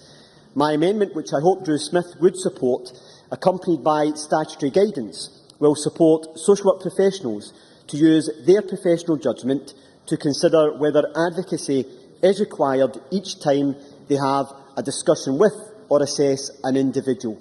I move Amendment 23 in my name, and I would ask Drew Smith not to move his own amendment, but if it is pressed to the vote, I would ask that Parliament reject it. Drew Smith to speak to Amendment 1 and other amendments in the group, please. Thank you, Presiding Officer. I welcome the Minister's Amendment 23, which puts the term independent advocacy on the face of this bill. And I withdrew a previous amendment following debate at stage 2 when the Minister indicated that he would be willing to think again on this, and I thank him for his time and that of his officials to meet with me about these amendments last week. To my mind, the issue of independent advocacy goes to the heart of the values which underpin this bill. As I said at stage 1 and stage 2, choice and control by those who use services is our intention, but choice and control must be exercised meaningfully. The service users' needs, frustrations and aspirations must be heard loud and clear during the needs assessment process, which underpins the move to greater self-direction. Amendment 23 improves the situation considerably upon that contained in the bill as first drafted, and the Minister has moved some way. Presiding Officer, if I can turn, though, to my own amendment, Amendment 1, and briefly set out the difference between the approach of the Minister and that which I have taken. The purpose of my amendment is to ensure that independent advocacy is enshrined in this bill, not just in name, but that a right of access to it is established for everyone who might need to do so. At present, health boards and local authorities across Scotland have duties to ensure independent advocacy is available in their area, and there is already an infrastructure in place. However, only half of local authorities are advocacy services available for service users with a physical but not a mental disability. Without a right and corresponding duty existing, as my amendment proposes, it is likely that in those half of local authorities, people who feel their voices are not being heard will not be able to find an independent advocate to help articulate their views in this process. I do recognise that not everyone who gave evidence to the committee felt that there was an absolute need for a right to advocacy if there was a clear commitment to the services being in place. At stage 2, some members expressed concern that a right was going too far and would place a greater burden on authorities to provide services for which for the majority would not be necessary. To be clear again, this is not the effect of Amendment 1. There will be no need to see an advocate in order to determine that you do not need one. I said at the beginning that I valued the Minister's time and welcomed the progress that we have made, and I have considered carefully whether I could withdraw Amendment 1 in favour of Amendment 23. However, I do remain of the view that a principle is at debate here. The Minister's amendment puts a duty on local authorities to provide information about independent advocacy wherever the Council considers it appropriate to do so. Having spoken to other members about this issue who have, I know, been contacted by their constituents, I continue to believe that information about advocacy should be readily available to all, and a right of access to advocacy should exist for all who themselves consider that they need it. Thank you very much. As we are tight for time, there are 3 other people who wish to speak in this group, so I can allow you 1 minute each. Mark MacDonald, 1 minute, please. Thank you, Presiding Officer. I rise to speak in relation to Drew Smith's amendment. At the committee stage, I made it clear that I felt that there was an element of cart before the horse, and I still think that that is the case because subsection 2A and B clearly state that the securing of availability of advocacy services comes ahead of determining whether or not the individual both requires or indeed wishes that advocacy service to be provided. I think the Minister's amendment strengthens the bill. I would ask Drew Smith to withdraw his amendment because I don't think he's provided the clarity that I asked for at the committee stage. Many thanks. Nanette Milne, 1 minute, please. Thank you. The Scottish Independent Advocacy Alliance point out that as it stands, the bill would lead to discrimination against some individuals because provision of independent advocacy for anyone who does not have a mental disorder is not universally available. Outside of the statutory provision under the Mental Health Act 2003, half of Scotland's local authorities have no provision available beyond these statutory duties, and the SIAA reckons that 56% of SDS claimants in these areas will have no right of access to independent advocacy. Although not everyone will want or need it, without a right of access, those who do want or need such support will not always be able to access it. Therefore, I'm happy to support Drew Smith's amendment, and I also support the Minister's one as well. Thank you very much. And Malcolm Chisholm, please. I support Drew Smith's amendment. Including a right of access to independent advocacy does not mean everyone applying for it would be required to use it, but I do believe that the decision to access it should be made by service users and not by professionals, as the Minister suggests. I think that principle would be genuinely building on the Mental Health Act. The Minister claims to be building on the Mental Health Act, but the problem is availability, as Nanette Milne and Drew Smith have indicated. We know that in 50% of local authorities, it is only those who have a statutory right under the Mental Health Act who can access advocacy. So what are those 50% of local authorities in Scotland going to say? They have an obligation to give information. What information are they going to give? We have an advocacy service for mental health users. Sorry, you can't access it. That does not seem to take us much further forward. Many thanks. Under Rule 9.84a, I'm allowing this debate to continue beyond the time limit in order to avoid unnecessarily constraining debate on this group. Minister, please wind up. Presiding Officer, I've listened carefully to the comments that have been made by members, and I go back to the Stage 1 report that came from the committee, which highlighted that that not everyone would require access to independent advocacy, and that others may wish to make use of other services other than that of independent advocacy. The amendment which I brought forward, I believe, strikes the right balance, and I would ask the Parliament to support the amendment in my name. Thank you very much. The question is that Amendment 23 be agreed to. Are we all agreed? We are. Thank you. We now move to Group 6, Provision of Information to Children. Call Amendment 24 in the name of the Minister in a group of its own. Minister to move and speak to amendment, please. Presiding Officer, there is considerable scope to extend the benefits of self-directed support to children, and I'm pleased that Section 7 of this bill will give children the opportunity to express their views about their support, and that those views must be considered by the local authority so far as is reasonably practicable. My amendment complements these provisions by placing a duty on the local authority to give a child an explanation of and information relating to the options for self-directed support in a form that is appropriate to the child and that takes into account the maturity and the needs of the child. In practice, it means that when a child is given the opportunity to express a view on his or her support, they will receive information in such a way that will genuinely help them to understand the implications of any views they might express, allowing children under 16 an appropriate degree of informed choice and control over their support.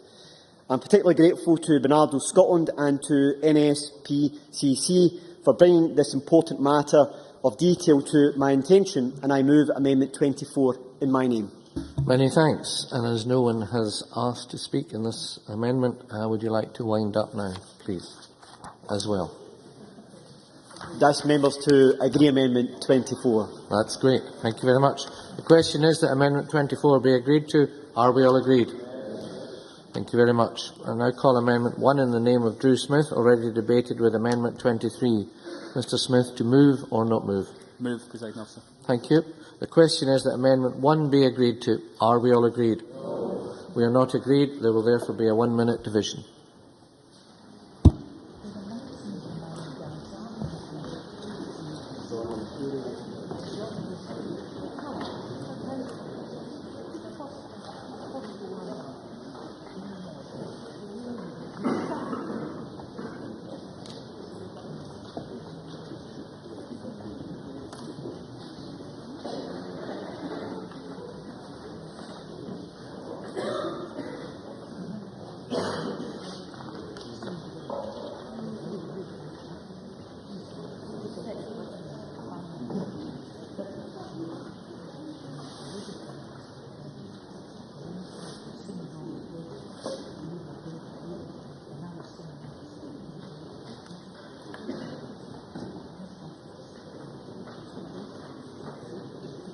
Seconds.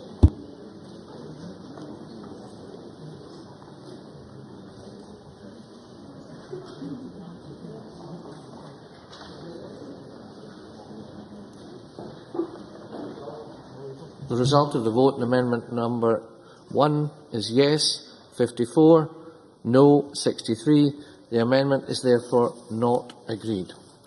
We now move to Group 7, Scheme for Regulation of Quality of Support. And I call Amendment 2 in the name of Jackie Bailey, grouped Amendments 4 and 5. Ms Bailey to move Amendment 2 and speak to all amendments in the group, please. Thank you very much, Presiding Officer, and I wish to speak to Amendment 2 and all the other amendments in the group. Amendment 2 is about the regulation of personal assistance. This has rightly been the subject of much interest and debate, both at committee and beyond. But the intention of the amendment is to achieve a balance between those people, disabled people, who will be able and empowered to choose their own personal assistance, and those who might have complex conditions and be considered to be more vulnerable. I celebrate that the bill is about empowering people who are cared for to have more choice, more flexibility and more control over their own lives. Just because somebody is in a wheelchair doesn't mean that they can't exercise that control and decide who to employ as personal assistants themselves, just as any employer would do. I don't think anyone in this chamber has a problem with any of that. And I accept that disability organisations and disabled people themselves don't want this regulation. Rather, they want training and support to become good employers and to recruit safely rather than rely on legislation. And indeed, some of them don't need any of that support at all. But where my concern lies is when it comes to people with very complex needs who might be deemed to be very vulnerable. They want the flexibility that self-directed support gives them. They want to exercise choice about how and when their care is provided, and that is absolutely right. But there may be a need for additional safeguards that afford a degree of protection when it comes to the employment of staff. There is no doubt that the relationship with personal assistance is critical, and it's based on trust. And unfortunately, our history is littered with examples where that trust has been breached. Thankfully, that is in a minority of cases, but it does happen. And the question for me in this chamber is, therefore, are there sufficient safeguards in place for us to feel confident that the balance has been struck? The balance between preserving the empowerment the bill gives the majority with protecting a small group of people that may be considered to be vulnerable. It is for this Parliament, in supporting those views, to weigh up any potential risks. We have received correspondence from concerned parents worried about the safeguards in place, wanting the reassurance of registration to give them peace of mind over their son or daughter's well-being. We need to acknowledge that there have been incidents of abuse that have shocked us all, and these have not been confined to residential care homes. And I am struck by the fact, Presiding Officer, that those responsible for regulation and registration, the government's own agency, the Scottish Social Services Council, believe that we need a system of regulation. In evidence to the Health and Sport Committee, they argued for registration, minimum induction training and distinguishing complex care and care for particularly vulnerable users, so that this area could be regulated without limiting personal choice for everybody else. So regulation effectively for a very small proportion of personal assistance. Now, I know the Minister doesn't want to over-professionalise personal assistance, and I agree with that view. But the Health and Sport Committee and I consider that more can be done to reduce risk. The amendment doesn't seek to set out in the face of the bill a scheme of regulation. That would be entirely inappropriate, as there are complex considerations best left to professionals and disabled people to work through. Rather, this is an attempt at a proportionate approach that gives the Minister the power to make regulations should they be required. Amendments 4 and 5, Presiding Officer, are technical. They relate to Amendment 2. They enable any regulations to be considered under affirmative procedure to ensure a greater level of scrutiny.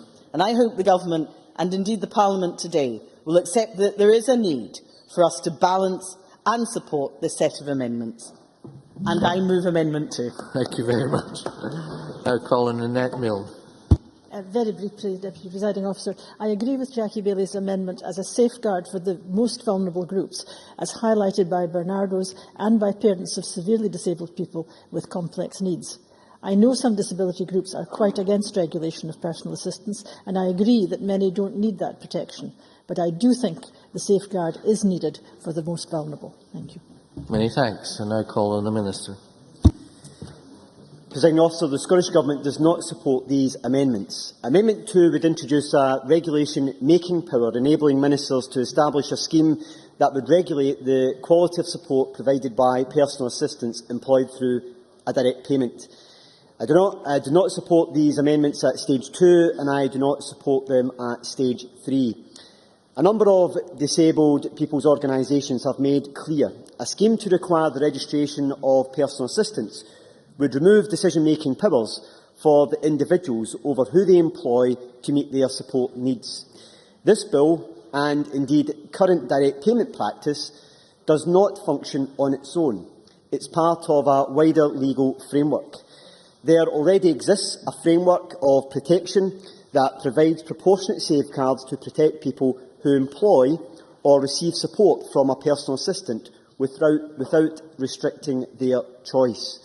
A personal employer who chooses to employ a PA who is a member of the PVG scheme is entitled to see that person's scheme membership statement to confirm they are not barred from doing regulated work with adults or children. There are clear adult and child protection duties on social workers, including a responsibility to ensure the personal employer, whether the supported adult, the parent of a supported child, or the guardian of an adult who lacks capacity, understand the importance of the PVG scheme membership. It is true that taking on the role of a personal employer brings with it its significant responsibility. Social workers need to be confident that the person choosing this route understands the safeguards the PVG scheme brings, including rules on seeking and sharing information and the risks of employing an unsuitable person. The update on our guidance on self-directed support last year addressed these matters. The framework that I have outlined strikes an appropriate balance which keeps people safe while respecting their right to make decisions about their care.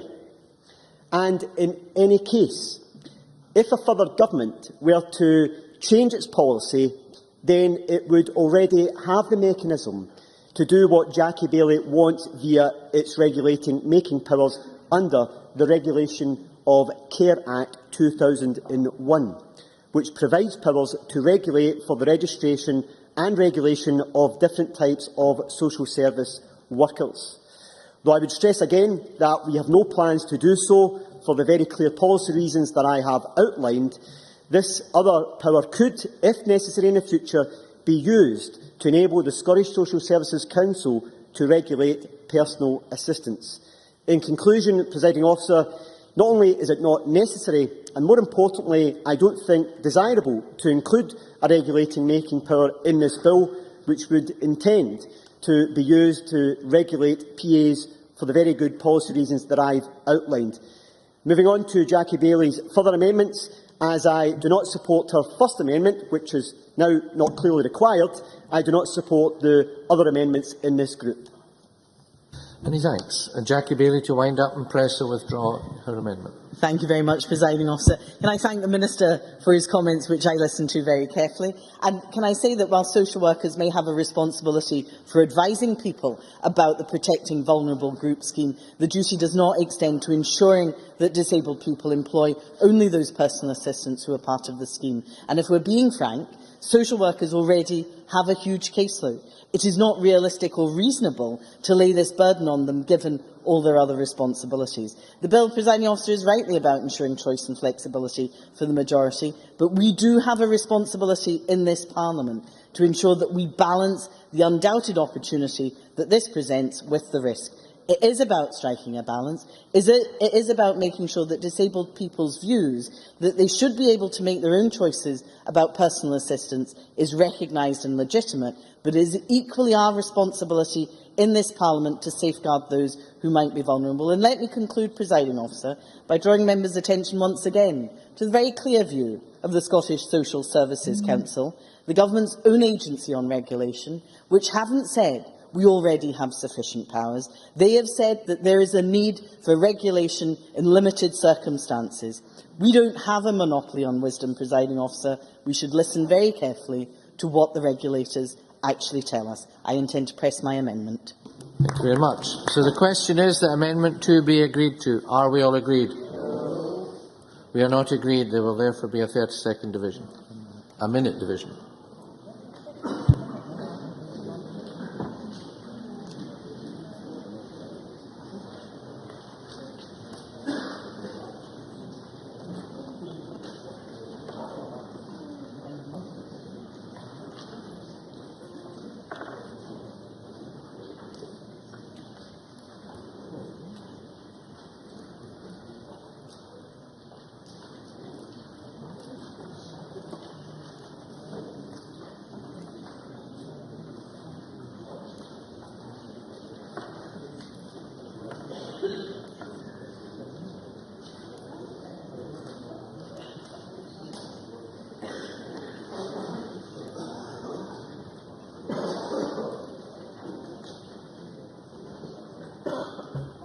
Seconds.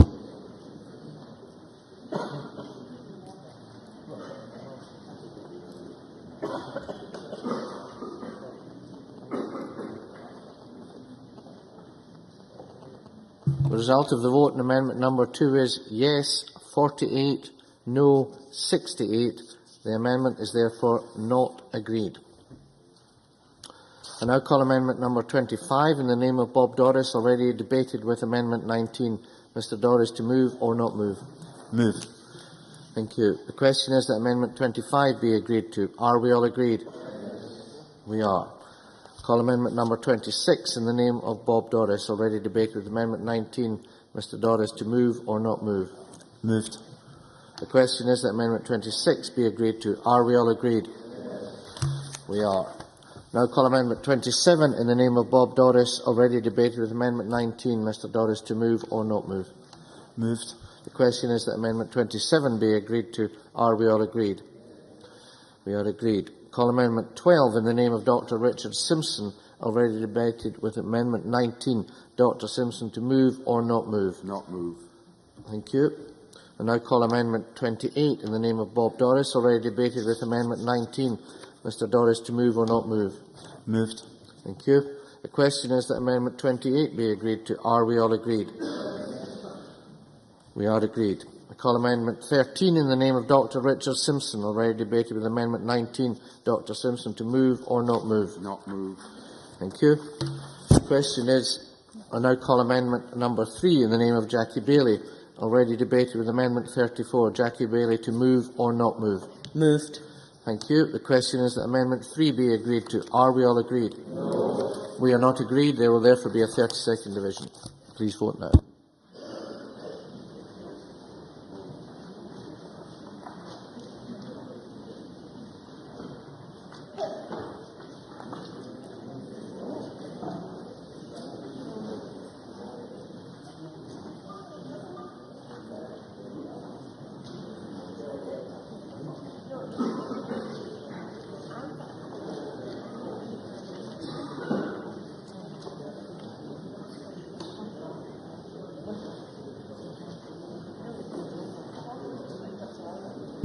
The result of the vote on amendment number 3 is yes 42, no 75. The amendment is therefore not agreed. We now move to Group 8, which is a duty on local authorities to promote variety of providers and support. And I call amendment number 29 in the name of Nanette Milne in a group on its own. Nanette Milne to move and speak to amendment 29, please. Thank you, Presiding Officer. I'll speak to Amendment 29, which places a duty on local authorities to promote diversity of provision of social care in their area.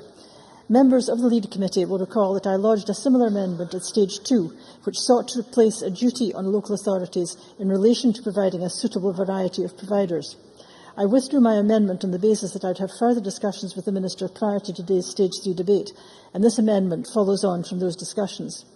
Section 17 of the Bill already imposes a duty on authorities to promote the availability of the options for self-directed support. Local authorities have a key role to play in using the information and resources available to them in order to shape the range of choices in line with the desires of social care users. In short, they must base their approach to commissioning on the diverse needs of individuals. This amendment adds a further and specific duty in this respect, which is to promote diversity in the providers available to provide that support, and to promote diversity in the range of support provided by authorities and other relevant organisations. I think this amendment will help to encourage genuine choice for individuals, and it will do so by seeking to encourage a proactive approach to commissioning, one that is based on the diverse needs and desires of populations. And I move Amendment 29. Thank you. Minister, briefly, if you can, please. Presiding Officer, I welcome Nanette Milne's amendment. This bill is about choice. In order to deliver real choice, local authorities must strive to encourage suitable diversity in the choices available to people. Nanette Milne lodged an amendment on this topic at Stage 2. However, as members of the Health and Sport Committee will recall, while I agreed with aspects of Nanette Milne's earlier amendment, I had difficulty with some other aspects. I was glad to meet Nanette Milne and to discuss a way forward which finds us with this amendment before Parliament today, and I am happy to support Amendment 29 and would urge Parliament to do likewise. Thank you. Nanette Milne to wind up and press a withdrawal. Just to say, Presiding Officer, that I do think this will give genuine choice to people, and that is a main function of the bill, and I move Amendment 29. Thank you very much. The question is that Amendment 29 be agreed to. Are we all agreed? We are agreed. Thank you. Now call Amendment 4 in the name of Jackie Bailey, already debated with Amendment 2. Jackie Bailey to move or not move? Not moved. Thank you. Now call Amendment 5 in the name of Jackie Bailey, already debated with Amendment 2. Jackie Bailey to move or not move? Not moved. Thank you. The question is, that ends consideration of amendments with 5 seconds to spare. So we now move to the open debate, and the next item of business, which is a debate on motion number 4995 in the name of Michael Matheson on the Social Care Self-Directed Support Scotland Bill. I would invite members who wish to speak in the debate to press their request to speak buttons now, and would invite those members leaving the chamber to do so quickly and quietly. And we call on the Minister when you're ready. Minister, 10 minutes. I'm pleased to open the Stage 3 debate on the Social Care Self-Directed Support Scotland Bill and to move the motion that the bill is passed. I would like to thank the convener and members of the various committees, in particular the Health and Sport Committee, for their scrutiny of the bill. I'd like to thank members who brought forward amendments to the bill at Stage 2 and 3. The committee took great care in considering every aspect of the bill and to challenge and probe and question every provision. In many respects, we have taken a leaf out of the bill's principles, and we have adopted a truly collaborative approach to framing this legislation. I'm sure the Parliament will want to join me in acknowledging the considerable contribution that has been made by disabled people's organisations, carers organisations, provider organisations and many others who have played a crucial role in developing and informing this bill. This legislation, perhaps more than most, is a testament to the conviction and detailed work of individuals and groups who work every day to make a real difference to people's lives. This is their bill, as much as it is this Parliament's bill. We are today debating legislation that is very close to the hearts of citizens and professionals involved in the health and social care sector. Scotland is a diverse place and we have a diverse people. We should not be surprised when we hear that people want a rich and varied range of options, to hear that they have higher expectations and to hear that they want to shape their own support and their own lives. In 21st century Scotland, we need to take a more collaborative approach to how we deliver our public services. The Christie Commission set the benchmark. Self-directed support is one of the many reforms that help to deliver against that particular benchmark. We should consider that this legislation means for what it means for public services as a whole. In my opinion, it means that we should challenge our services to become much more flexible and much more creative. It means that public services should have confidence in sharing control and, where a person wants it, to pass control to that citizen. In short, to respond to people's desire to shape their own lives. We should acknowledge the roots of this legislation. Those roots go back to the activism of disabled people who claimed their support as their own and not a service which they must adapt to. Independent living is at the heart of this legislation. This is why disabled people's organisations approached the committee to include a general principle on independent living on the face of the bill. And it's why I was happy to make further adjustments to this principle at stage 3. However, collaboration involves more than one party. This is about professionals as well as citizens. The Scottish Association of Social Workers has stated that their profession promotes social care, promotes social change, problem solving in human relationships and empowerment and liberation of people to enhance well-being. Self-directed support helps to deliver the core values and principles of the profession, to work alongside individuals and to develop creative solutions to the problems that people face. Indeed, in some respects, this bill helps us to return to the original principles of the Social Work Scotland Act 1968, the principle of promoting social welfare and taking a broad and flexible interpretation of what social welfare means. If I can move on to the content of the legislation, Presiding Officer, the bill contains general principles. These set out the aspirations for care and support and the basis for the collaborative approach between the professional and the citizen. The bill contains a variety of options for individuals to choose. It provides a clear duty on councils to give effect to people's choice, and it imposes further duties on councils to facilitate that choice through information, advice and support. In some respects, this might sound fairly straightforward, but too often this approach has been sidelined as too difficult, as having too many challenges.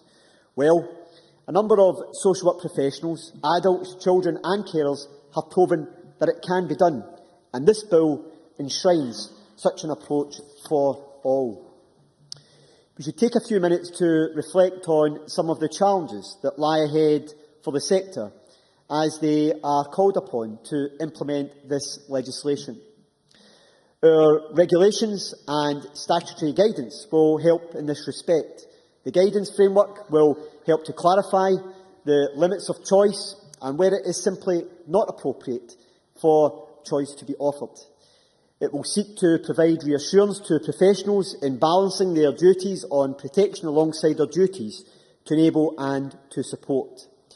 But it will also encourage, and it will provide practical examples demonstrating instances where self-directed support does work, helping professionals to overcome barriers, whether they are real or imagined. Of course, the legislation on its own will only go so far. This is why we will develop and issue further regulations and statutory guidance. In addition, The Scottish Government intends to provide robust and comprehensive framework for the monitoring and evaluation of the legislation, and aspects that will become more important as well towards implementation of the legislation. We will also remember that self-directed support, important though it is only one part of the solution to the challenges that we face in health and social care. In the not-too-distant future, Parliament will consider proposals for the greater integration of health and social care. We are implementing a number of strategies across a diverse range of user groups. These include strategies relating to people with mental health problems, dementia, carers and young carers, learning disability and autism. This legislation forms one part of a much wider strategy to deal with the challenges of an ageing population, increased expectation and pressure on resources. In choosing to pass this bill, Parliament will play its part in delivering choice and control for people. It will also play its part to ensure that there is greater flexibility and creativity across the sector. In short, it marks a significant step in meeting the expectations of those who receive social care, both now and into the future. And I look forward to the debate and it gives me great pleasure to move the motion that Parliament agrees the passing of this bill. Thank you very much. I now call Jackie Bailey with a very tight 7 minutes. Thank you very much, Presiding Officer. Can I associate myself with the Minister's remarks and also thank the Health and Sport Committee, so ably led by Duncan McNeill, the committee clerks, the bill team and indeed the Minister himself, because having been on that side of the fence, I know the effort that has gone into the bill before the Chamber today. And last but by no means least, to thank those organisations and individual people who helped to shape this bill. Organisations covering disabled people, carers, children and many more besides have taken a direct and considerable interest in the bill, and we are grateful for that because it has strengthened the end product. The bill itself has been a long time coming, but in fairness, the Minister has created a degree of momentum in the last year. And the bill, at its heart, is about choice, flexibility and empowerment. It rightly enshrines principles of independent living and applies to adults and to children who receive social care services. Now, we know that if you can exercise choice and control over the services you receive and how they're delivered, you actually get better outcomes, and nowhere more so than in the provision of social care. At stage one, I use the example of a tuck-in service provided to an older constituent. He was to be tucked up in bed by care workers between the hours of 7 p.m. and 8 p.m. Now, with the exception of one Jackson Carlaw, who told us at stage one that he went to bed that early, I don't know any other adult that goes to bed at that time. That was perhaps more an illustration of the needs of the service being the determining factor, rather than the needs of the individual and how they want to live their lives. Self-directed support turns that experience on its head, and rightly so. There are, of course, 4 choices, which the Minister outlined that the local authority will offer, from direct payments, so that you're given the money from which you can directly meet your needs, to directing how the local authority arranges services on your behalf, to continuing with local authority support as it is now, and finally a mix of all of the above. Now, direct payments have been available for a while, but the take-up remains low. In 2001, only 207 people accessed direct payments. By the time we get to 2011, the figure stood at 4,392. So there is clearly scope for lots more direct payments to come. But I want to also look wider than just social care. Self-directed support exists in a wider context of the personalisation of services, a concept first advanced by the previous UK Labour government, very much in consultation and partnership with disabled people. Essentially, it recognises that there are different things that shape people's lives. We are not simply defined by our condition or indeed defined by the care that we receive. Education, housing, employment, transport all contribute to how we live our lives. And I know the Scottish Government too recognise this when they set up the pilots to consider direct payments in the NHS for that small group of people that had both health and social care needs. Now, whilst I understand that the Government at this stage is reluctant to go down that road, with the advent of the integration of health and social care, the issue will undoubtedly return. And if we believe, honestly, that there are benefits in terms of outcome with direct support over social care services, there will be similar benefits in the limited circumstances where people's health and social care needs merge. So I hope that the Minister will discuss this with all of us across the Chamber further so we can truly create transformational change for people. There were a number of amendments moved today with varying degrees of success, some supported by the Government, others not, although I recognise that they have moved the bill further on than when it was introduced, and I am grateful to the Minister for that. Let me touch briefly on some of them. In the debate about whether or not to charge carers for services, we actually do, as a Parliament, need to decide whether we believe that carers should be treated in the same way as care providers. The second test of cost for me is whether there is evidence to suggest that there is a clear benefit to spending our money in this way. We all, the Government included, regularly state that carers save the state £10.8 billion each year, just simply by caring. Now, the amount that we would spend on them in respite and in training is absolutely tiny in comparison. So we should invest in order to save and enable carers to do what they do well, which is the job of caring. And I very much welcome the Minister's commitment to bring forward regulations that will waive charges for carers. He has come to the process, if I might say, slightly late, but I am absolutely delighted that he's done so, because whilst I believe that the power to charge lies in the 1968 Social Work Act, as does the power to bring forward regulations, and there is no need for Section 16, the bottom line is that the Minister will create those regulations and create change. Can I urge the Minister, however, to be quick? Because as matters stand, local authorities currently charge. Section 16 tells them that they can charge if they want. And with local government genuinely shouldering a burden of cuts, they may be forced to a position of having to apply charges. So speed is absolutely essential. Can I also get the Minister in closing? Would he perhaps address clarity on this issue? Because are you simply limiting the waiving of charges to those in receipt of self-directed support for carers, or is it wider than that? Because I do welcome that wider debate about the role of carers and the wider debate about charging.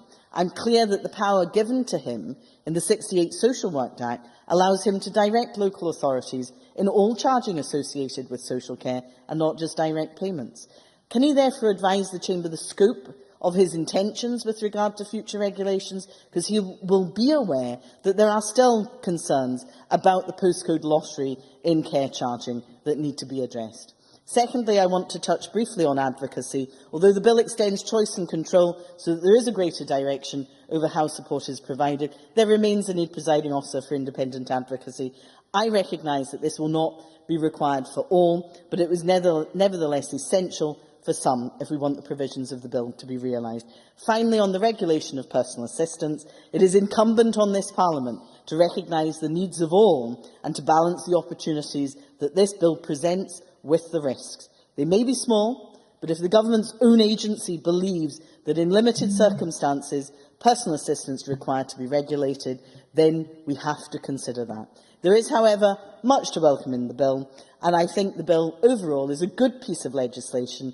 If it has the transformational effect that we believe it can have, then we will have positively changed the landscape of social care in Scotland. For that reason, Presiding Officer, I'm happy to support the bill. Thank you very much. And I now call on Nanette Milne with a very tight 5 minutes. At the outset, I'd like to put on record my thanks to the Health and Sport Committee clerks, the Bill team and to SPICE for their advice and support to committee members throughout the parliamentary progress of this bill. I'd also like to acknowledge the valuable input from the City Council, carers and users of social care services in Glasgow, whom we met during our informal visit to the City in the early stages of our information gathering, and to thank all of the many witnesses who gave written and/or oral evidence to the committee. And I pay tribute to the various organisations and individuals who brought forward suggested amendments to the bill at stages 2 and 3, which they thought would strengthen and improve the proposed legislation, some of which will be included in the final version of the bill that we'll vote on at 5:30.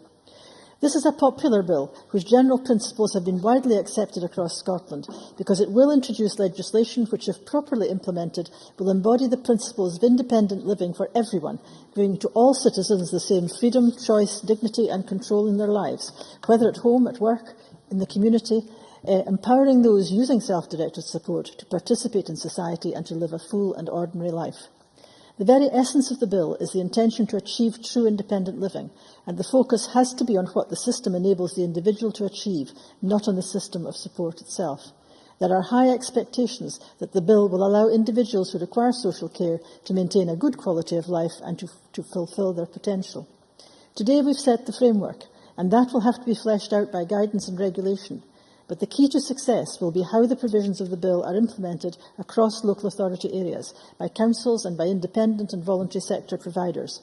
And we heard as a committee that the changes required to ensure the success of the policy will be seismic, with some local authorities well prepared in areas like creating individual budgets around packages, decommissioning group services and embedding the concept of self-directed support within their own procedures.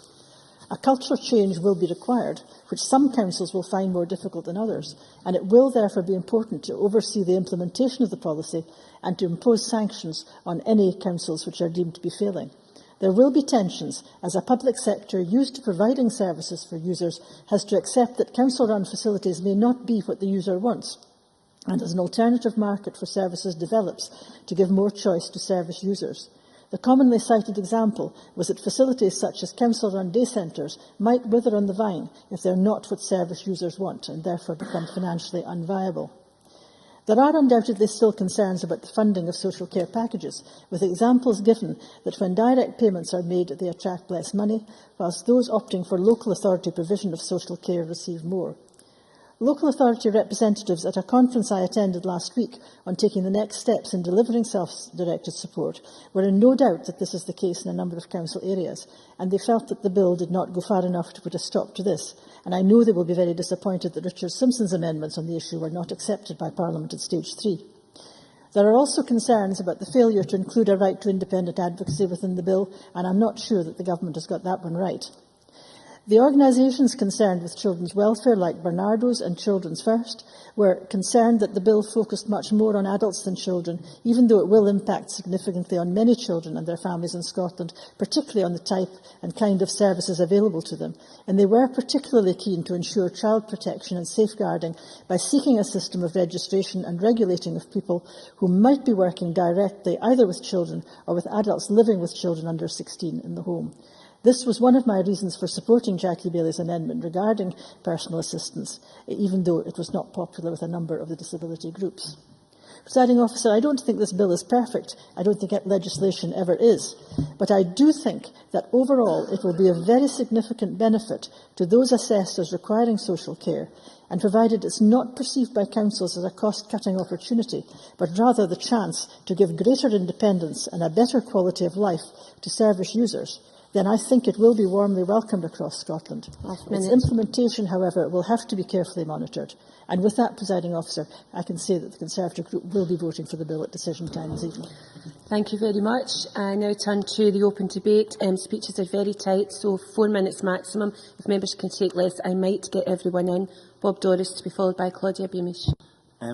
Thank you, Presiding Officer. Can I also echo my thanks to the Minister, his team, my fellow committee members and all those that gave evidence to the committee. It really has helped shape the bill and I think improve the bill.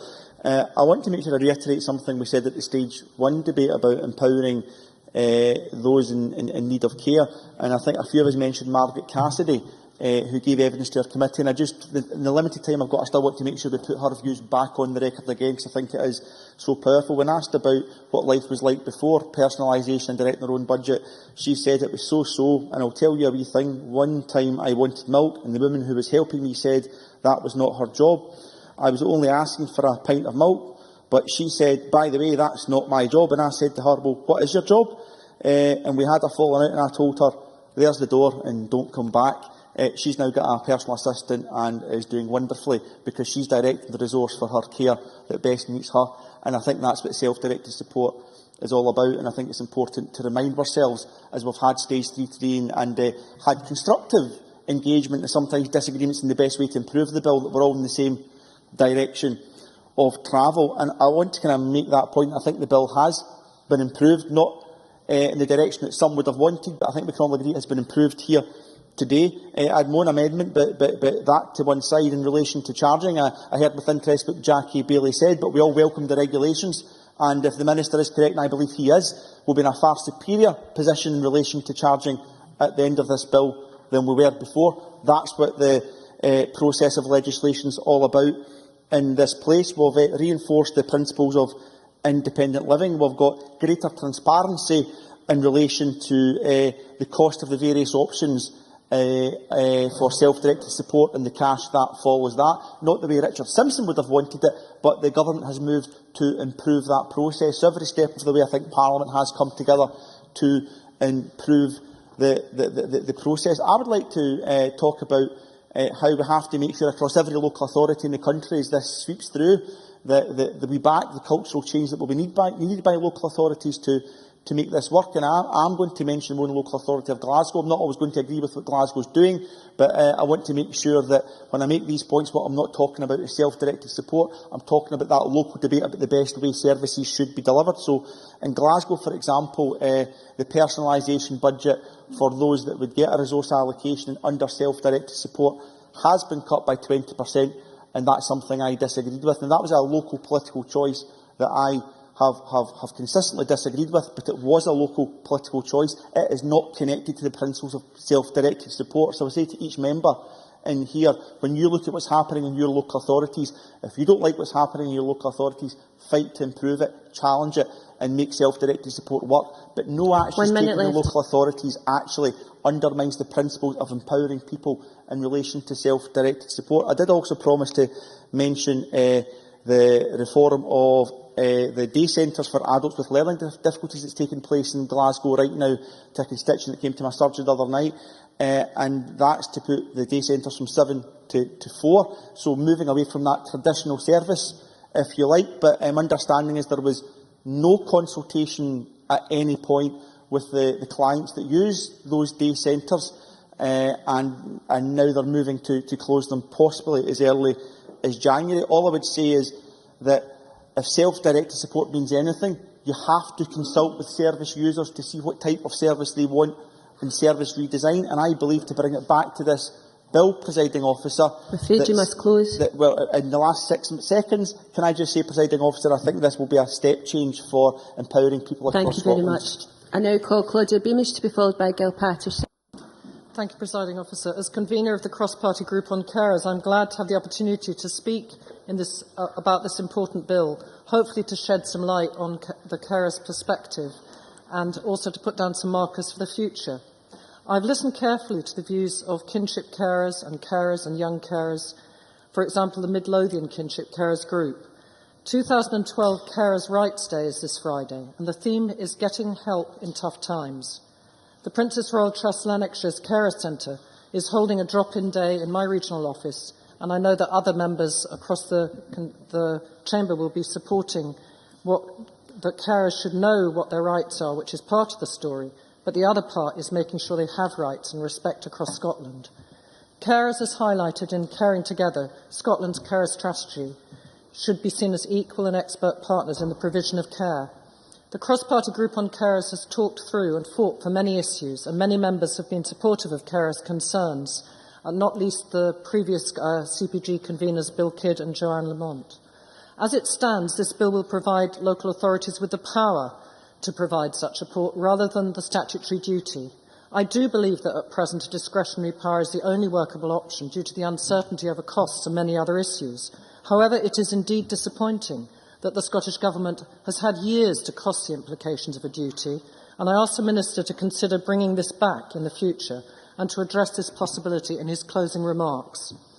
Today, as convener of the cross-party group on carers, I challenge all local authorities to provide the high-quality services needed without there being a specific duty to do so in the bill. There is already some good practice in some local authorities. One of the key recommendations of Sick, Tired and Caring of 2010, Carer Scotland, was free or concessionary access to leisure services, as many carers found the cost prohibitive. Not all local authorities specify carers' allowances in the range of eligible benefits. Glasgow is one that does, whereas North Lanarkshire does not. This is a simple and not a very costly support for carers, which should surely be Scotland-wide. Further, on the issue of carers' employment and associated training, in many situations, people will only want small amounts of care, such as 2 hours a week to drive a person they care for to a particular activity and home again.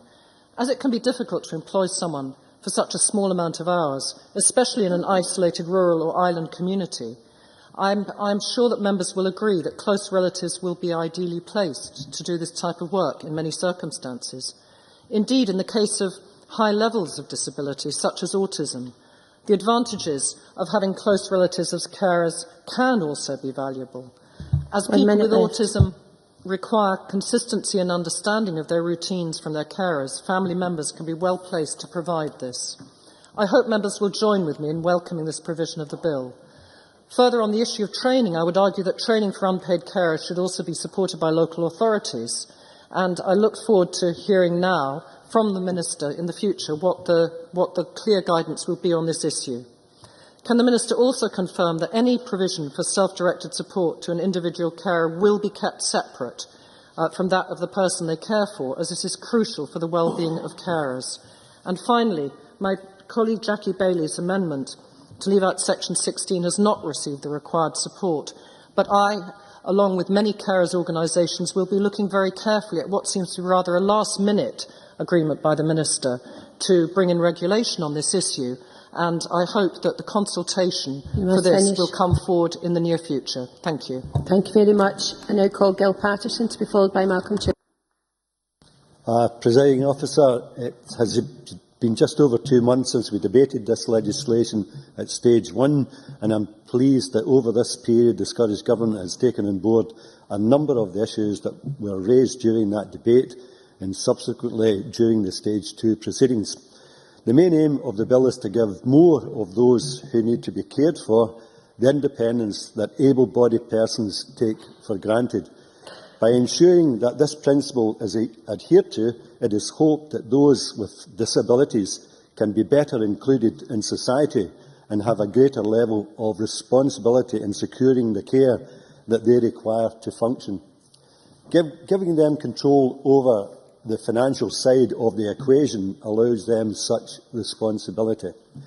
At the present time, there are 2 options for receiving the support that are available to people with disabilities.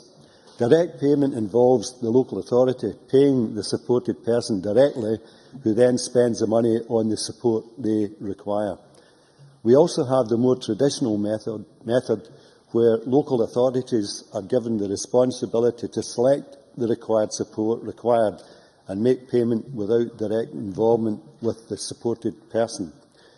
The bill aims to strengthen both of these methods whilst offering further options. In some cases, people would feel greatly more confident if they could choose the support they receive, but not be burdened with having to deal with the financial side of the equation. The bill offers this aspect to people whilst recognising that individuals have different levels of needs in terms of support, which is why I'm pleased the 4th option is a mixture of these 3 already set out. My main concern during the stage 1 was that a situation may arise where those in receipt of support may face the prospect of having undue pressure put on them to employ a family member. This may, of course, result in the removal of a better qualified individual who already offers support in place of a family member who has no qualifications whatever. A further concern was the emotional stress that someone may come under if they feel that they need to replace their family member with someone who was qualified. This is something that may cause a great deal of stress to the individual. I particularly thank the Government for taking these concerns into consideration and producing legislation that has the right balance. This bill offers support to unpaid carers across Scotland. These unsung heroes in our country must be praised for the work that they put in, and I believe that the Government is approaching this matter the right way. There has been some concern about charges for carers that local authorities can level in Section 16 of the bill. The Government proposals will be clear about restricting charges that can be levied to carers. I am pleased that the Government will issue regulations which will make clear all the charges for support to carers should be waived in whole. Crucially, this recognises carers as providers of services to those they care for. However, if the Government did not retain Section 16, then there would be no legislative basis on which to make such regulations. And carers would be left in the same position as they are in right at the moment. We must close. Thank you very much, Presiding Officer. I just beg the Chamber to support the legislation. Thank you. Thank you very much. Malcolm Chisholm. Presiding Officer, I'd like to thank the committee for their useful report and interesting discussions at stage 2, but most of all, I would pay tribute to all the many organisations who gave written or oral evidence and also sent us very helpful briefings. As the Minister said, independent living is at the heart of the legislation, and the principles of freedom, choice, dignity and control that underlie that. I therefore particularly welcome the additional amendment that the Minister made today to Section 1A, an amendment which facilitates the principle of the person's right to participate in the life of the community. Many organisations, of course, already are aiming to do that, and I would pay particular tribute to the Lothian Centre for Inclusive Living, which I visited recently and which has supported people to take control of their lives and live independently. I saw in action their living and work choices course and took part in that, and of course they illustrate in practical terms the principles which underline the bill, and now I'm very pleased that local authorities are also being obliged to facilitate this principle. If, however, the bill is absolutely right at the highest level, there are still concerns, and I suppose in particular there are concerns that the policy could potentially be used as a cost-cutting exercise, and that was the reason behind some of the amendments that Richard Simpson moved earlier on this afternoon. There are also, of course, disappointments around some of the amendments that failed this afternoon. I myself spoke in the advocacy debate, so I will not repeat the points that I made there, except to say that I do believe that the amendment that the Minister gave is particularly weak, given that 50% of local authorities only provide a service to those statutorily entitled to under the Mental Health Act. So I do hope that some action will be taken to ensure that local authorities do expand that provision.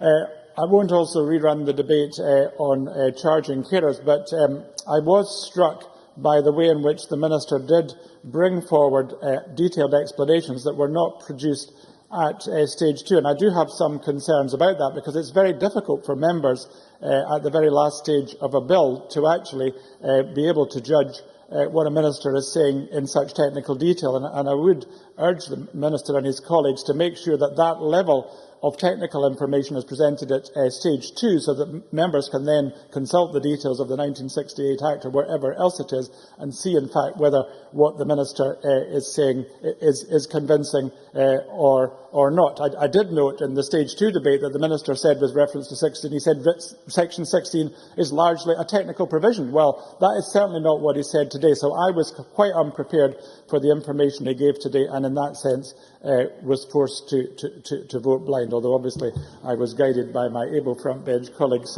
who were very persuasive in their contributions. 1 minute left. Now, the issue of regulation, of course, was also quite contentious, but what did strike me was, in fact, the common ground that exists between what some of the proposals from the SSSC, which I was certainly attracted to for most of the time that I was looking at the bill, but the common ground between that and what some of the organisations representing disabled people in particular are saying, because they are saying, let's have training of personal assistants, and they're also saying, let's support personal assistant employers to recruit safely. So I think there is a lot of common ground around the issue of training. So I hope that a great deal of emphasis will be put on that, because I think that is quite important and central to making the legislation work well. But in conclusion, I do welcome this legislation and shall certainly follow very closely how it works out in practice. Thank you very much. I apologise, I can only give the next two members 2 minutes each, and I call Jim Hume to be followed by Mark MacDonald. Thank you, Presiding Officer. This bill presents an important step forward in providing adults and children, including carers and young carers, with more choice and control over how their social care needs are met. Informed choice and collaboration are two of the key principles behind this legislation. It will allow individuals to decide exactly how much control they want and will remove the current default where local authority arranged services are assumed to be the norm. It will also enable care packages to be tailored more closely to individual needs and will hopefully address the low and varied take-up of direct payments that we have seen over the last few years. The Christie Commission was right to highlight that further action is needed to increase uptake of self-directed support, and I believe that this bill is important, but Christie also emphasised the need to build awareness to encourage participation. I also welcome the new right for carers to receive self-directed support. This will allow carers to exercise the same control and choice as other service users in directing their own support in whatever way they wish. However, as I argued earlier this afternoon when I was moving my amendments, that this right will only apply where a local authority decides to provide carers with the support they have been assessed of as needing.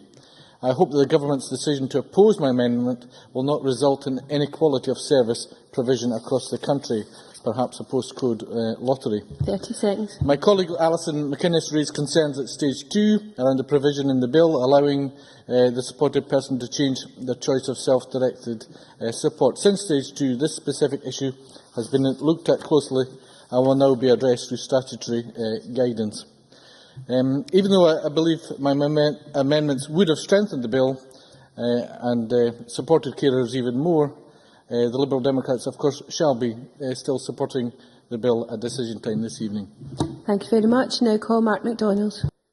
Thank you very much, Presiding Officer. Can I begin by thanking all the organisations who took the time to contact me, either through meeting with me or indeed whether it was through email, Twitter or Facebook, getting in touch with their thoughts and concerns around the legislation. It's quite clear there is major interest out there in this issue, and I was pleased to be able to make a small but not insignificant change to the legislation at stage 2, and thank Bernardo's very much for their help in terms of drafting the amendment that was successful.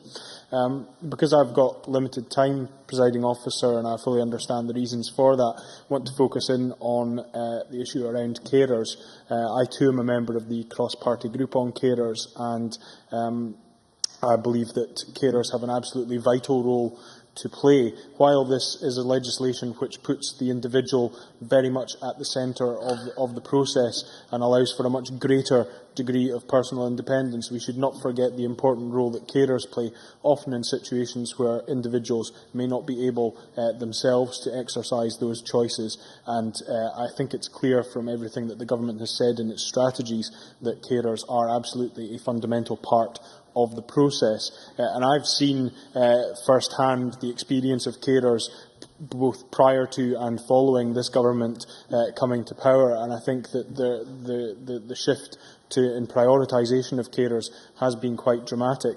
I look forward to the regulations which will be brought forward by the Minister, and indeed I welcome the assurances that he has provided around the issues surrounding charging in relation to carers. I think the regulations will be absolutely critical as they are brought forward, and I know that I and my colleagues and indeed carers organisations and individual carers out there will look forward to those coming forward, look forward to scrutinising them and discussing them in more detail. Thank you for the opportunity, Presiding Officer. Thank you very much. We now turn to closing speeches, and I call on Nanette Milmuth, a very tight 4 minutes. Thank you. This has been a well-informed debate on a bill which has commanded very widespread support across the country.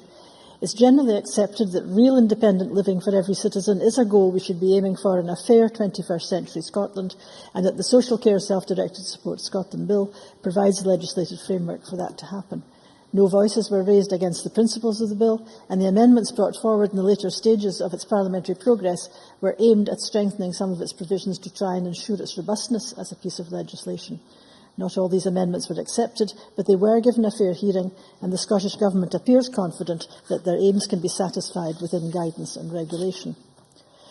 There are very high expectations of this legislation, that it will bring greater freedom, choice, dignity and control to individuals who require social care to maintain a good quality of life and to fulfil their potential. The system of direct payments, which has been enforced in recent years, has not in Scotland had the success hoped for when it was introduced, with some local authorities preferring to continue with their traditional role of provision rather than freeing up users to purchase the care services which they feel would be best suited to their needs. I remember when I was a councillor in Aberdeen that there was a degree of reluctance within the social work department to encourage the use of direct payments, and a slightly paternalistic attitude that the professionals knew best what was in the best interest of their clients. But time moves on, and there is now a recognition that recipients of care themselves know best what suits their lifestyle needs, and that with appropriate assistance they can live a pretty normal life, earn a living, contribute to their local community and have a social life like other people. Whether that assistance is blow-drying her hair, which Pam Duncan of Independent Living Scotland finds very useful, filling in job application forms, or helping with travelling on a bus, which Omar Hack's personal assistant does for him, or even being an escort and companion to a football match, which was a commonly quoted example, the freedom to purchase care which suits personal needs is supremely liberating for many people with assessed social care needs. It will undoubtedly require a change in culture within our local authorities if the goals of the bill are to be achieved, and this will be difficult and will take some time, more so for some councils than others who have already set out on the road to freeing up their clients. But in the interests of the many people who would benefit from the provisions of the bill, it's important that those local authorities which are lagging behind catch up, and that the implementation of the legislation is carefully monitored. I think, and we've heard this afternoon, there is an enthusiasm to make this bill achieve its goals within councils and within the voluntary, private and third sectors, to try and secure genuine choice of provision for those assessed as requiring social care and their carers and families. Like other members of the Health and Sport Committee, I've enjoyed engaging with the many people who have shown an interest in this bill, and I'm full of admiration for the way they've communicated freely and openly with committee members, particularly the users and carers who I mentioned previously, who took time out to speak to us in Glasgow. 1 minute left. I'm sure there will be issues along the way as the legislation beds in, but I think the will is there to make it work, and I hope we've managed to strengthen the bill to some extent at least as it's gone through Parliament.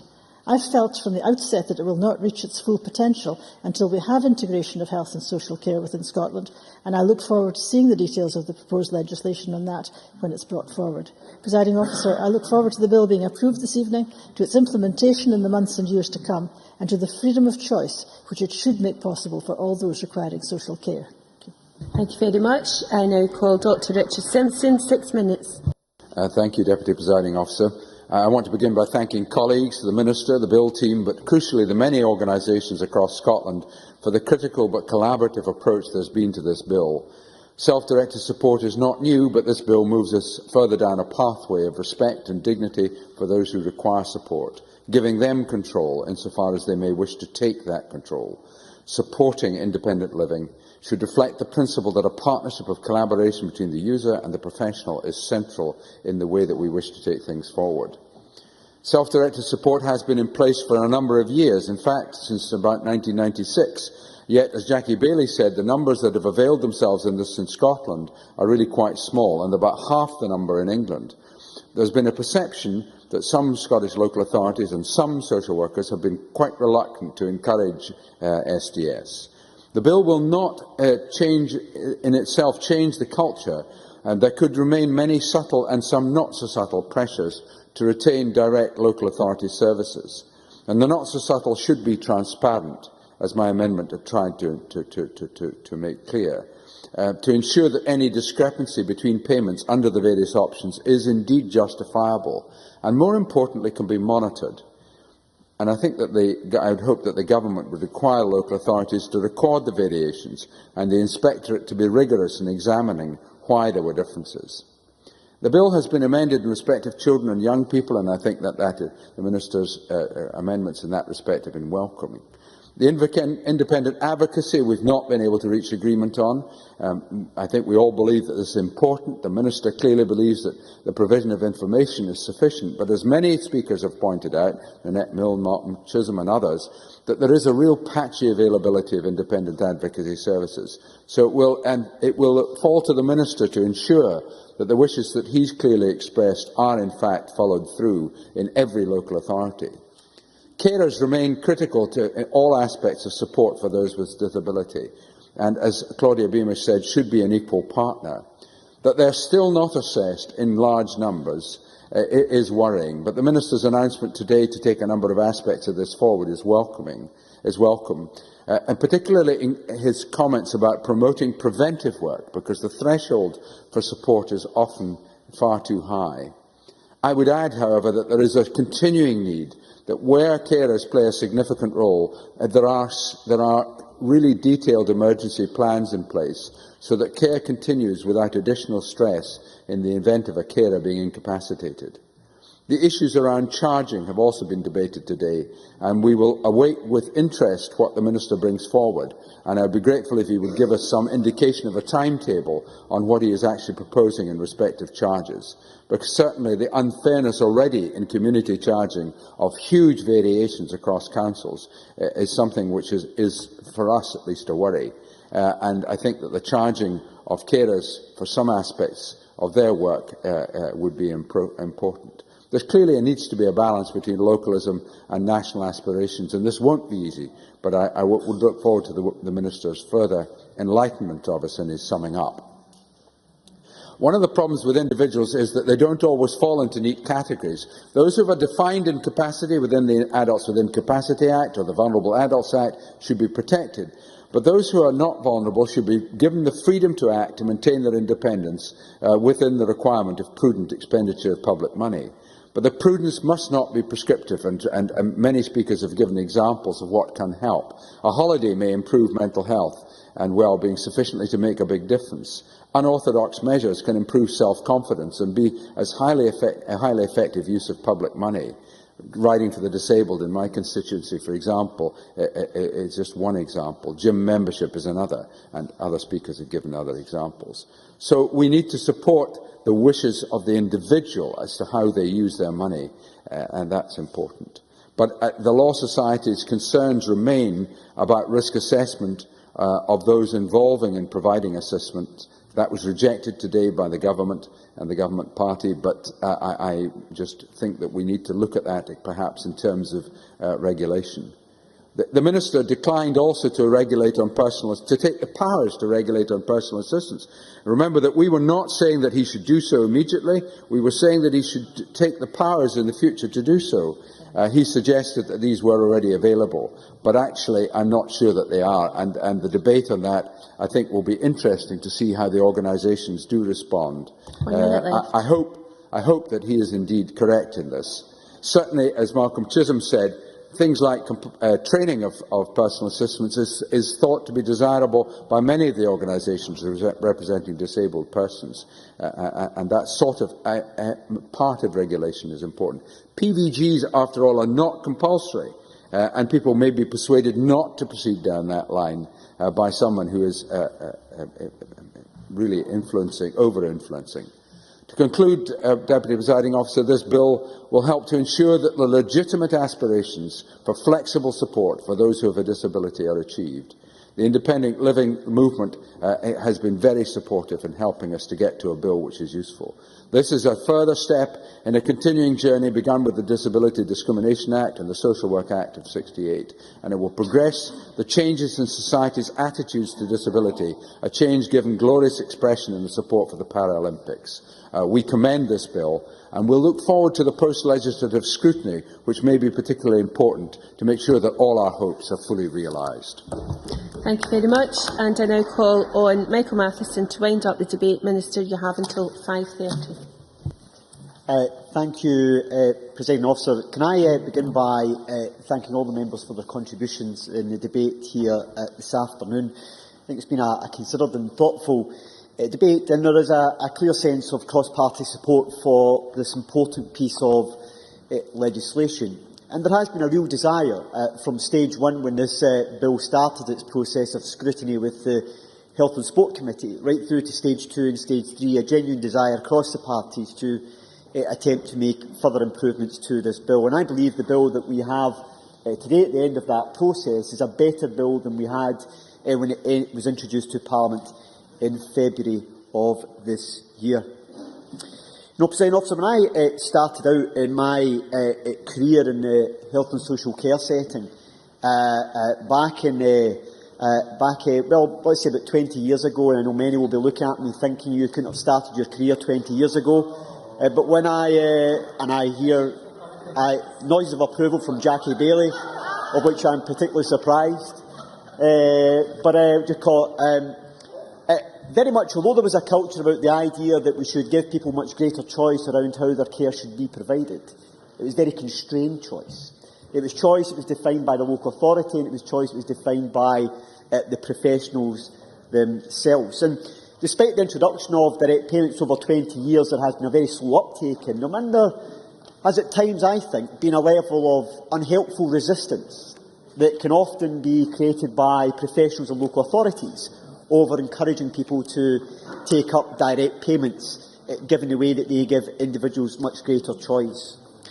And this piece of legislation, I think, is crucially important to changing that whole environment and giving people much greater choice and opportunity to make decisions for themselves and to take more control over their lives. And I think we shouldn't underestimate the direction of travel that has occurred over that last 20 years to get to the point with this legislation that will provide that level of personal control in a way that just hasn't been provided in a universal way before. So I see this bill, although it's a relatively small piece of legislation, as being one which actually will create considerable change in the way in which care is delivered to people in the future. It's much more about doing things with people rather than to people, and much more based upon the co-production model and working with people to find the best solutions for them in managing their care. They often say the people who are the best experts at knowing what their care needs are those who are the cared for people themselves, who know more than anything. Jackie Bailey raised the point about the use of self-directed support around health, and we've obviously had the health pilots here in Lothian, which have thrown up a number of different issues about the way in which self-directed support can be used in this particular field. And we now have a group working on statutory guidance around this particular area, and how we can take that further forward with the integration of health and social care, with the joint budgets and the way in which they can be used much more effectively. And some of the findings from the Lothian pilots is informing that discussion to see how we can shape that in moving forward. Minister, can stop you a second? There's an awful lot of chatting. I can remind members not to stand with their backs to the chair for any length of time. Thank you, Minister. Presiding Officer, a number of members have raised the issue about carers' charges, and I recognise the importance of this particular issue.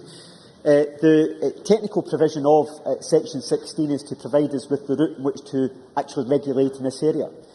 As it stands, in the provisions that Jackie Bailey made reference to in the 68 Act, the Social Work Scotland 68 Act, is relating to specific pieces of legislation that allow us then to actually regulate on areas of charging. This part of the bill, Section 2, creates a new area which allows us to then regulate in this area in a way which is not available at present. That's why removing Section 16 left us with the status quo, and that is that local authorities could charge if they chose to do so. But by creating the system around it, we can then regulate in this particular process. So it's for that reason that it was largely technical. I'll give way to Malcolm Chisholm. Malcolm Chisholm. The Minister was looking at me throughout that contribution, and the point I was making was that should have been explained at stage 2, because it was all new to us today, and we couldn't judge whether you were talking sense or not, you know. Minister. Well, I did, if you, I don't know if you were at a committee meeting, I don't think you were. It was a rather abbreviated discussion which we were able to have because of time in the committee. But that aside, in the discussion I did have with Jackie Bailey, I did intimate the issue of regulations in this area.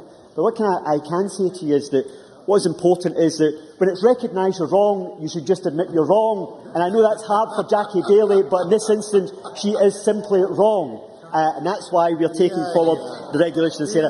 I'll give way to Jackie Baillie, who has been wrong today, and I'm sure she'll want to correct the record. Jackie Baillie. Thank you, Presiding Officer. The Minister invites me to be bad, and I shall resist. However, would you not agree that actually bringing this forward at this late stage indicates that he wasn't thinking in these terms at all, and it hasn't been raised previously? So I welcome the outcome today, but will he recognise he was encouraged to get there? No, that's simply not the case. We were always going to be regulating in this area. What we had to do was to create the provision to allow us to do so.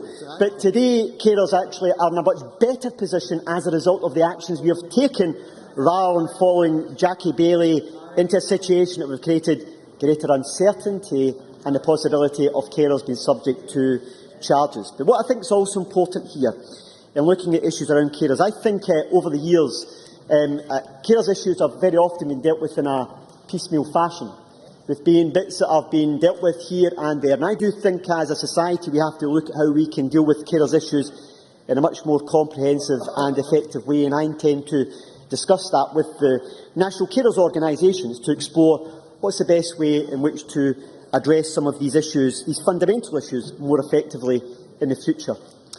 Can I also say that a point that's not been touched upon in the course of the debate today is the issue that we intend to make greater provision for individuals to be able to employ a member of their family as a personal assistant. 1 minute left. That has been a real barrier to people taking direct payments because of the thresholds that are set around it only being in exceptional circumstances. And we intend to bring forward statutory guidance to allow us to make sure that we can increase the numbers of people who can employ a relative. And in the issue of regulating PAs, we are in a position where we already have the powers that allow us to do that, and hence there was no reason for taking forward the amendment that Jackie Baillie brought forward. Presiding Officer, this is a bill which has strong support for its general principles. It also has strong support for its aims and objectives. I believe that this bill will command support across the chamber today, because it's a bill which will make real change to people's lives, giving them the power to make decisions and to arrange care in a way that best suits them. And I would call upon the chamber to support the bill at voting time this evening.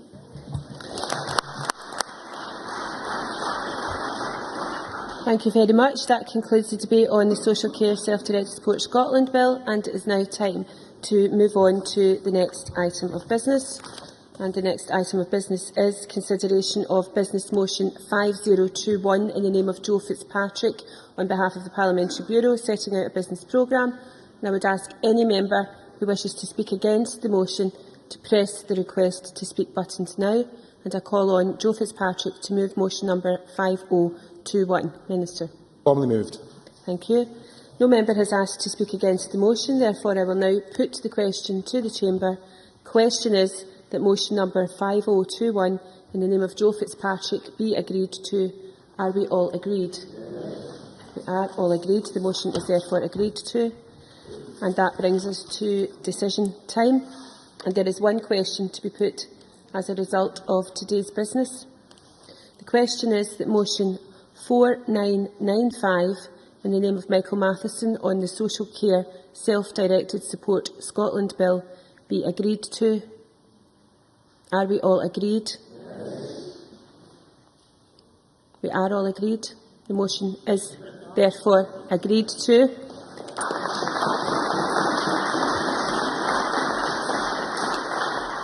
That concludes decision time, and we will now move on to members' business. And I ask members who are leaving the chamber to please do so quickly and quietly.